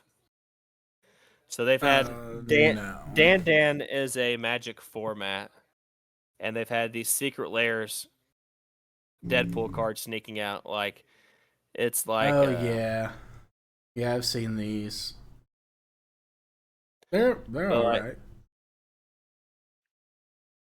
But like they're garnered some discussion. Like there's a Deadpool Soul Ring, a Lightning Bolt, a Swiftfoot Boots that over the Swiftfoot Boots, the art says like Lightning Greaves and it has like Deadpool erasing stuff. But the one that sticks out a lot is there's a basic mountain where they wrote next to mountain, they wrote island and then X'd it out, and then island up top, X'd it out, and then on the art for the mountain, I'll actually send you this link. You can scroll down and look at it. I'm looking at it now. Okay. I mean, and then it's got the volcanic island art. And immediately, one of my buddies that's been out of Magic for a while is like, "Is this a volcanic island?" I'm like, "No, it's literally just a special art mountain, man." But I don't. The more and more I'm looking at them, I actually kind of hate them. I think they're too cluttered. They got too much stuff going on. Like it just is annoying. Just kind of annoying to look at, honestly. I do think they might be too flashy. I do um I like funny cards. Like like Deadpool messing with cards and stuff is kind of cool. We talked about this before when I mentioned like the Magic Doodle cards, like the Doodle Secret Lair, like the Crater Hoof Behemoth looked like a elementary school kid drew the Crater Hoof with the crown. Um, like I think the Thrill of Possibilities, like the one I enjoy the most out of here because it's like the least cluttered one that looks cool.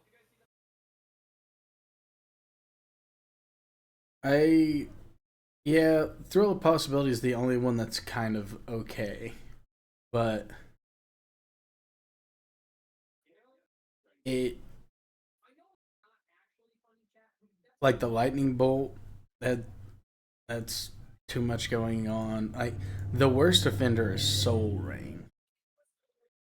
Soul Ring has way too much going on. Then the mountain just gives me a fucking headache. If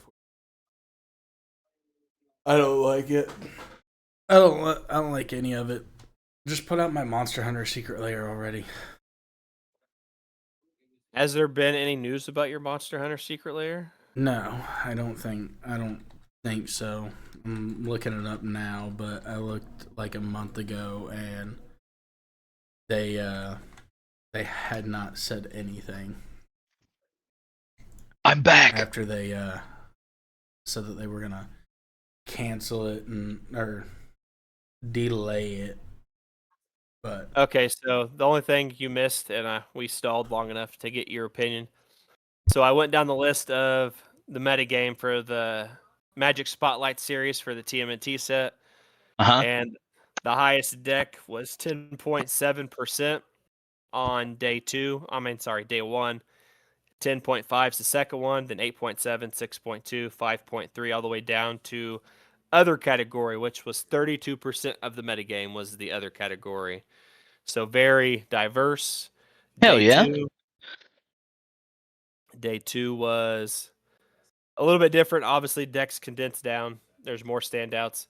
We have 17.4, 14.9, 13.0, 5.6, all the way down to other, which is 21.1% of the metagame.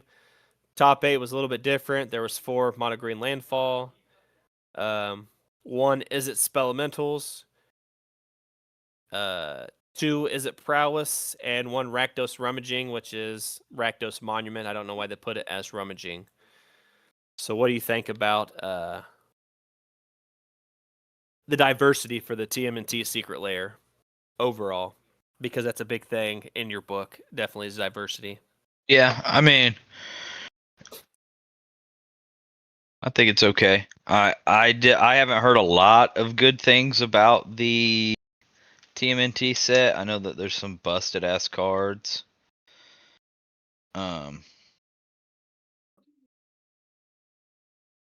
I don't know. I actually haven't paid nearly enough attention to the TMNT set. Well, just because it's the TMNT Spotlight, it's not even like I don't even think a lot of TMNT cards were actually played. So Yeah. it's still like, but I'm going to send a link in the Thicc Boi Hours podcast channel so you can look at it. We were also talking about, I don't know if you've seen these, Q, but well, that's not the right channel. Whoops. Delete. We were talking about the Deadpool surprise secret lair that's been popping up and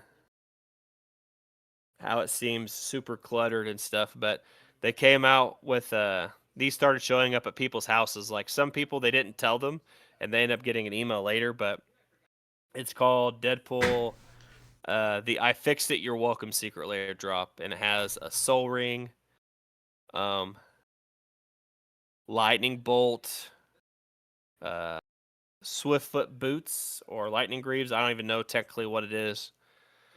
Um, Deadly Dispute, a basic mountain, and Thrill of Possibilities. It's hard to decipher what exactly some of these cards are with the Deadpool fixing stuff. So like, Yeah. the Lightning Greave, the Swiftfoot Boots is probably Lightning Greaves. That's probably Lightning Bolt. That's probably Deadly Dispute. That's a basic Mountain, and that's probably a Thrill of Possibility. But me and Skaggs both agree that these cards are like I like some of the cool effects of the card, not like the effect of like the art effect, but like it seems like they cluttered these cards too much. Yeah, I don't like it gives it like an unset kind of vibe. And Yeah. I'm not the biggest fan of all the stuff.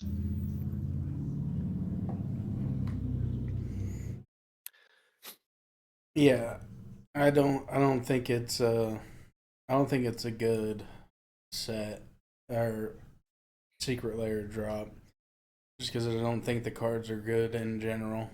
I mean, there's The nothing more. foiling for like I like some of like I said, some of the art effects of the card are kind of cool, but like the foiling of that style of effects worries me on like we've always had card qualities over the years of they've had dips where they get bad and they're okay, they get bad, they're okay. So much of these effects and the foiling worries me that they'll be easily pringled or whatever the case may be. Yes. That's gonna happen any of the fucking foiling nowadays. I mean, for Magic, Magic's foiling is awful. It's crazy. There's so much bad about whenever it comes to WotC. So, last show we talked about Dragon Ball comparisons. We've done Dragon Ball Z already. Dragon Ball is my favorite of the Dragon Ball fandom. Um, so Dragon Ball comparisons, and I will start with mine. I have not done multiple for a while. I actually did Colin and and Ryan Tracy for this too, um, because um, I consider them kind of like your guys' sidekicks in a way, so to speak. Like Quentin came to fix my plumbing, and Colin was right behind him, and Ryan's always hung out with us over the years. So I usually do one for both of you, try to get like twins or a group. So for you guys together, I went with Emperor Pilaf and the Entourage. Emperor Pilaf's the little alien dude that's always trying to hunt for the Dragon Ball, and he's got like the little dog and the woman. Um, the interactions they have with each other is just really comedic and humorous, and I could see that being you guys. I also went with the Red Ribbon Army just because a lot of people don't even know that what Red Ribbon Army is, and it's like there's very few groups in Dragon Ball where I could put you guys. So Emperor Pilaf and his entourage and Red Ribbon Army. I went. I don't remember the cat's name, but I went with Oolong, which is the pig dude. I went with Oolong for Colin, and the little cat is a Ryan Tracy. I love that. All right, for Q, the few that I picked for because I think they all have the same qualities. I picked Goku as one of the first ones because I think if all three out of all three of us were to get a Nimbus, it's definitely going to be Q. I think because to get a Nimbus, I forget like the exact ruling, but you have to be like pure of heart or something like that. And I feel like I've talked about this before multiple times. I feel Q would be the one to get the Nimbus. Krillin's a good comedic character. And Skaggs have always been side by side over the years. It's one of the best friendships that I know of. And Krillin has QS Krillin qualities. Like I always talk about, there's not a moment that I'm with Q and I'm probably laughing at something. There's literally a martial arts tournament where Krillin is fighting, makes it to the quarterfinals, and he wins by farting. And the noxious fumes of Krillin's fart defeats this weird monster dude and just knocks him unconscious, and it's fucking hilarious. Just like Dragon Ball Z, Q's got Chaozu vibes, and Fortune Teller Baba. She is one of my favorite sagas in Dragon Ball. It's the first time you actually get to see like the actual Gohan because Gohan fights Goku for a short time. So a lot of those are comedic characters. Goku's pure heart. Skaggs. Skaggs is we talked about. He's like my rival. He's one of us that could be evil if needed to be. So King Piccolo for Skaggs. I definitely think he could. He might kill one of our buddies if the time arises. He might need to kill Krillin or something. I think Skaggs could do that. Yajirobe. Skaggs gives me Yajirobe vibes. And then Skaggs is very skilled. So I know neither of you will pick these. So I went with Tien Shinhan and Mercenary Tao, two of the most skilled fighters from original Dragon Ball. Bye, I've talked about Tien. I talked about multiple times for Skaggs' skill when it comes to magic, how much he's improved over the years. Same with Q. So definitely Tao, Mercenary Tao, and Tien vibes. I think I even gave you Tien Shinhan when we did Dragon Ball Z too, before he got nerfed. Well, before they stopped buffing him, I should say. He didn't get nerfed; he just started sucking.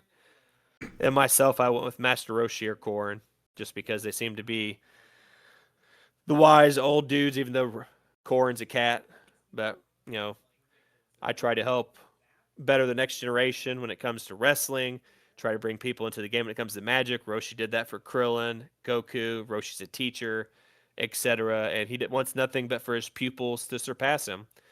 And Korin's kind of arrogant and cocky a little bit, but ultimately it's to achieve that goal of teaching Goku on what he needs to learn so he can fucking whoop Mercenary Tao's ass when he gets down off the tower because Mercenary Tao killed a little Indian dude's dad. But that's all for me. I guess I'll go ahead with mine. I gave Q Krillin because Krillin's one of his homies, anyways, and it does fit pretty well. I was just gonna give you Roshi, but I forgot about Korin. I think Korin might be a better fit for you there, Chris.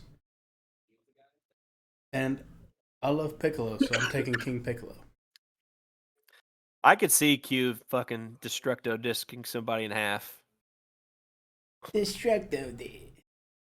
They got the same foreheads. Yeah, here soon I'm gonna have to get the fucking Krillin dots. Yeah. My hairline's getting crazy, dude. Maybe that could be a podcast punishment. Q can't wear a hat. He has to have the Krillin dots. Shave my shit, Krillin dots, no hat. That's fucking good. We'll get Andrew to tattoo the dots on you. Ooh, I don't know about that. I don't know if I go that far. Can't blame a homie for trying. That'd be funny. I picked Krillin for me. I picked Master Roshi for Chris, but I do like the Korin swap out because Master Roshi is kind of pervy. Yeah. And I picked Tien for Skaggs. I think we had a similar talk about this before, but I think that fits. Goodbye, Tien. That's Goodbye, all I can Tien. ever think about with Tien. Bang. He's never a strong person in my brain. He just is always goodbye, Tien. He's Yahtzee dad.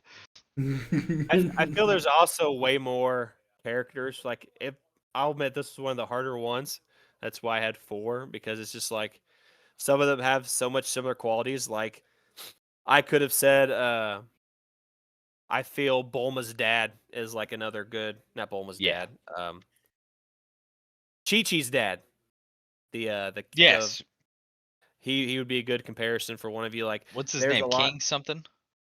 Yeah, there's just so many so many Dragon Ball characters, like even if you see them for like just like a very short time period, like there's multiple Red Ribbon Army people that aren't just like I didn't even mention. That's why I just said like the whole army. Like Mercenary Tao's just the one of the ones that stuck out. That's why I said him. And like you have Elof, the two entourage characters I can't remember. You have Oolong. You have the cat. You have Launch. You have just so many different characters, which is what makes it difficult. See, And that might be I don't know Dragon Ball as well as like Dragon Ball Z in past. So trying to find there's also more adult humor. Like I guess I should say aspects of Goku, not just like Goku entirely for Q, because Q's not going to go up behind a woman and lift up her skirt or something like Goku did. It's like, where's your tail? Yeah. Or like Goku randomly peeing in public, because you know that does happen in Dragon Ball. Hey, when you gotta go, you gotta go. But All right, not Q, mad at him. you're next on the comparison list, sir. Oh no. Oh yeah. Skags Um, Skags did the Fate stuff. I did this. have we done a Star Wars comparison yet? We have No. not.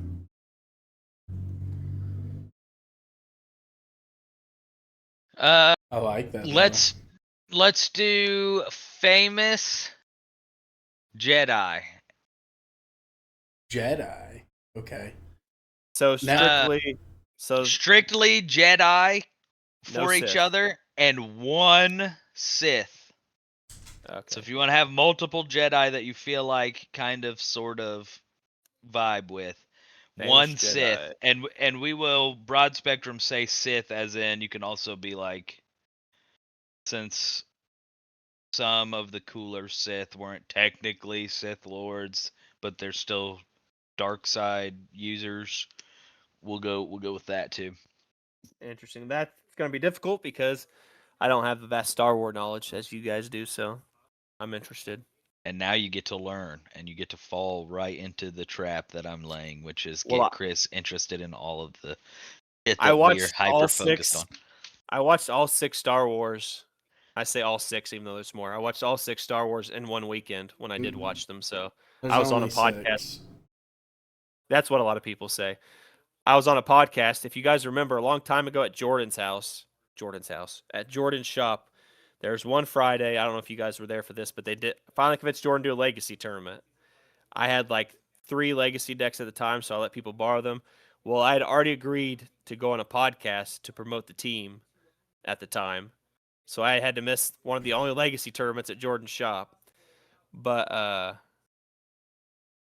went on a podcast that night, and one of the topics was Star Wars related. And I said, you know what, for you guys, I will watch Star Wars. And then I got a month of Disney Plus and watched all 6 movies in like a day and a half or whatever it was. So Fuck yeah. That was a hell of a day. Yeah. No, all the new ones miss that. It's a trap. They're not good.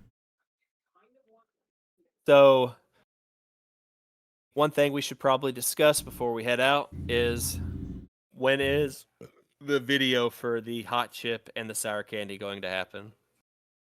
Ooh. That is whenever you guys can do it, because that doesn't technically involve me. Yeah. Next time I have a long weekend, that's when I'm gonna be able to do it. That way I can eat it like on a Friday and be dead the rest of the weekend if I absolutely have to be. Okay. Well, I'll probably end up getting mine done sooner than that then, because I don't imagine by next weekend you're gonna have a long weekend, will you? Nope. It's Probably also be an not. extra, also be an extra video for your YouTube channel too, if you do separate videos, maybe. Yeah. Yeah, that was gonna be the plan anyways, but I'm gonna try and have Q in here with me whenever I do it. And we're gonna go do a monster hunt on Monster Hunter, trying to do it right. Yes. So What Go ahead. monster? You get to choose mine. I I'll choose say, yours. are we doing wilds or are we doing Iceborne worlds? I don't even have past the second location in world, so it'll be wilds. Okay. I say we just do a random wheel and we'll put all the monsters in there and we'll do a randomizer. We'll put them all in there from like, we'll leave out Chotacabra and all the ones we can kill in 2 hits. But we'll do a randomizer, and as long as we don't get the same one, that's what we'll hunt. Okay. So I like that idea. So now the punishment for the next challenge, Thicc Boi podcast challenge number 2, which we talked about, is Regulation G. What it's going to be is we'll draw random names out of a hat, and whoever names are drawn, they'll play each other. The loser will play the guy that hadn't played yet. Essentially, what happens is the person needs to beat both person twice, essentially. But the punishment for that, I had a couple ideas. If you guys have ideas, I'm also open. One idea I thought about, I strictly got it from the Iron Lords podcast. As they were doing Road for Tokyo, people could donate for them to do these challenges or whatever the case may be. But shout out to Lord Cognito, because one of them is he had to dress up like Rock Lee. So my first idea is I will pay for the outfits myself, if I have to. Is the losers, 2 losers, would have to dress up as anime characters and spout, like, you don't have to talk like the anime character the entire time, but spout like anime lines. So, like, for example, like if Q were to lose, I would have Q dress up like Rock Lee, and throughout the podcast, like Q would be like, "Guy Sensei," or like, or just like shout out like Rock Lee lines, or whatever the case may be. And I do know that they have a Rock Lee outfit that would fit both of you. But what do you think about that? I like that. I like it. The only thing is, like, I've trying to do that throughout a whole podcast is gonna be fucking terrible. Yeah. Maybe we just go to eat at Applebee's or something. Take him out into I the would- wild as that person. I would be down with you guys going as Naruto characters to Applebee's, or me. Does it have to be Naruto? It was just the first example I have, and Okay. Yeah. I know Rock Lee would be the funniest.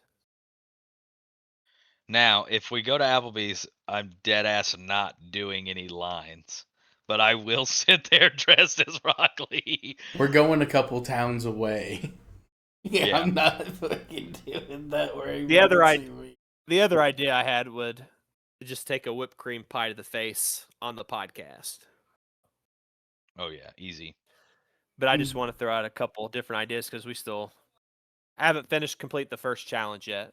So just a couple ideas for you guys to think about. If you come up with anything else, I'm open to suggestions. Okay. Have you Well- locked in your team yet, Q? Locked in my team yet. I think Skag said last a couple shows ago he has his ready. Yeah, Obviously, no. There's no rush. So Yeah, when are we trying to do it? Because I can get it together probably today. Well, I do not have the capture card to record yet, so I definitely need to get a hold of that before Oh yeah. anything. So So we still got time. We still got like a few weeks or whatever the case may be, a month or so. yeah, And so then you that got a will little bit of time. And then Q will pick the next challenge after that. Okay. All right, so comparison next show for everybody out there: famous Jedi, and then 1 Sith. And that will be all for episode 25 of the Thicc Boi podcast with Q, aka Short Round. You won't find him anywhere but out in nature with his dog or saving people's lives, being a real life superhero, whatever the case may be. It's summertime, so now instead of trying to make sure people got water, he's trying to make sure people stay cool and keep that cool water flowing. You got Skags, aka Dodgy Yeti, on YouTube, Twitch, Twitter is vintage_ISO. Myself, Chris Jones, Lord Chris, aka C Unit. You can find me on Twitter, Instagram, Threads, LinkedIn, Blue Sky, Facebook, YouTube, Chris Jones Gaming Network, and writing articles and being the community manager at lordsofgaming.net.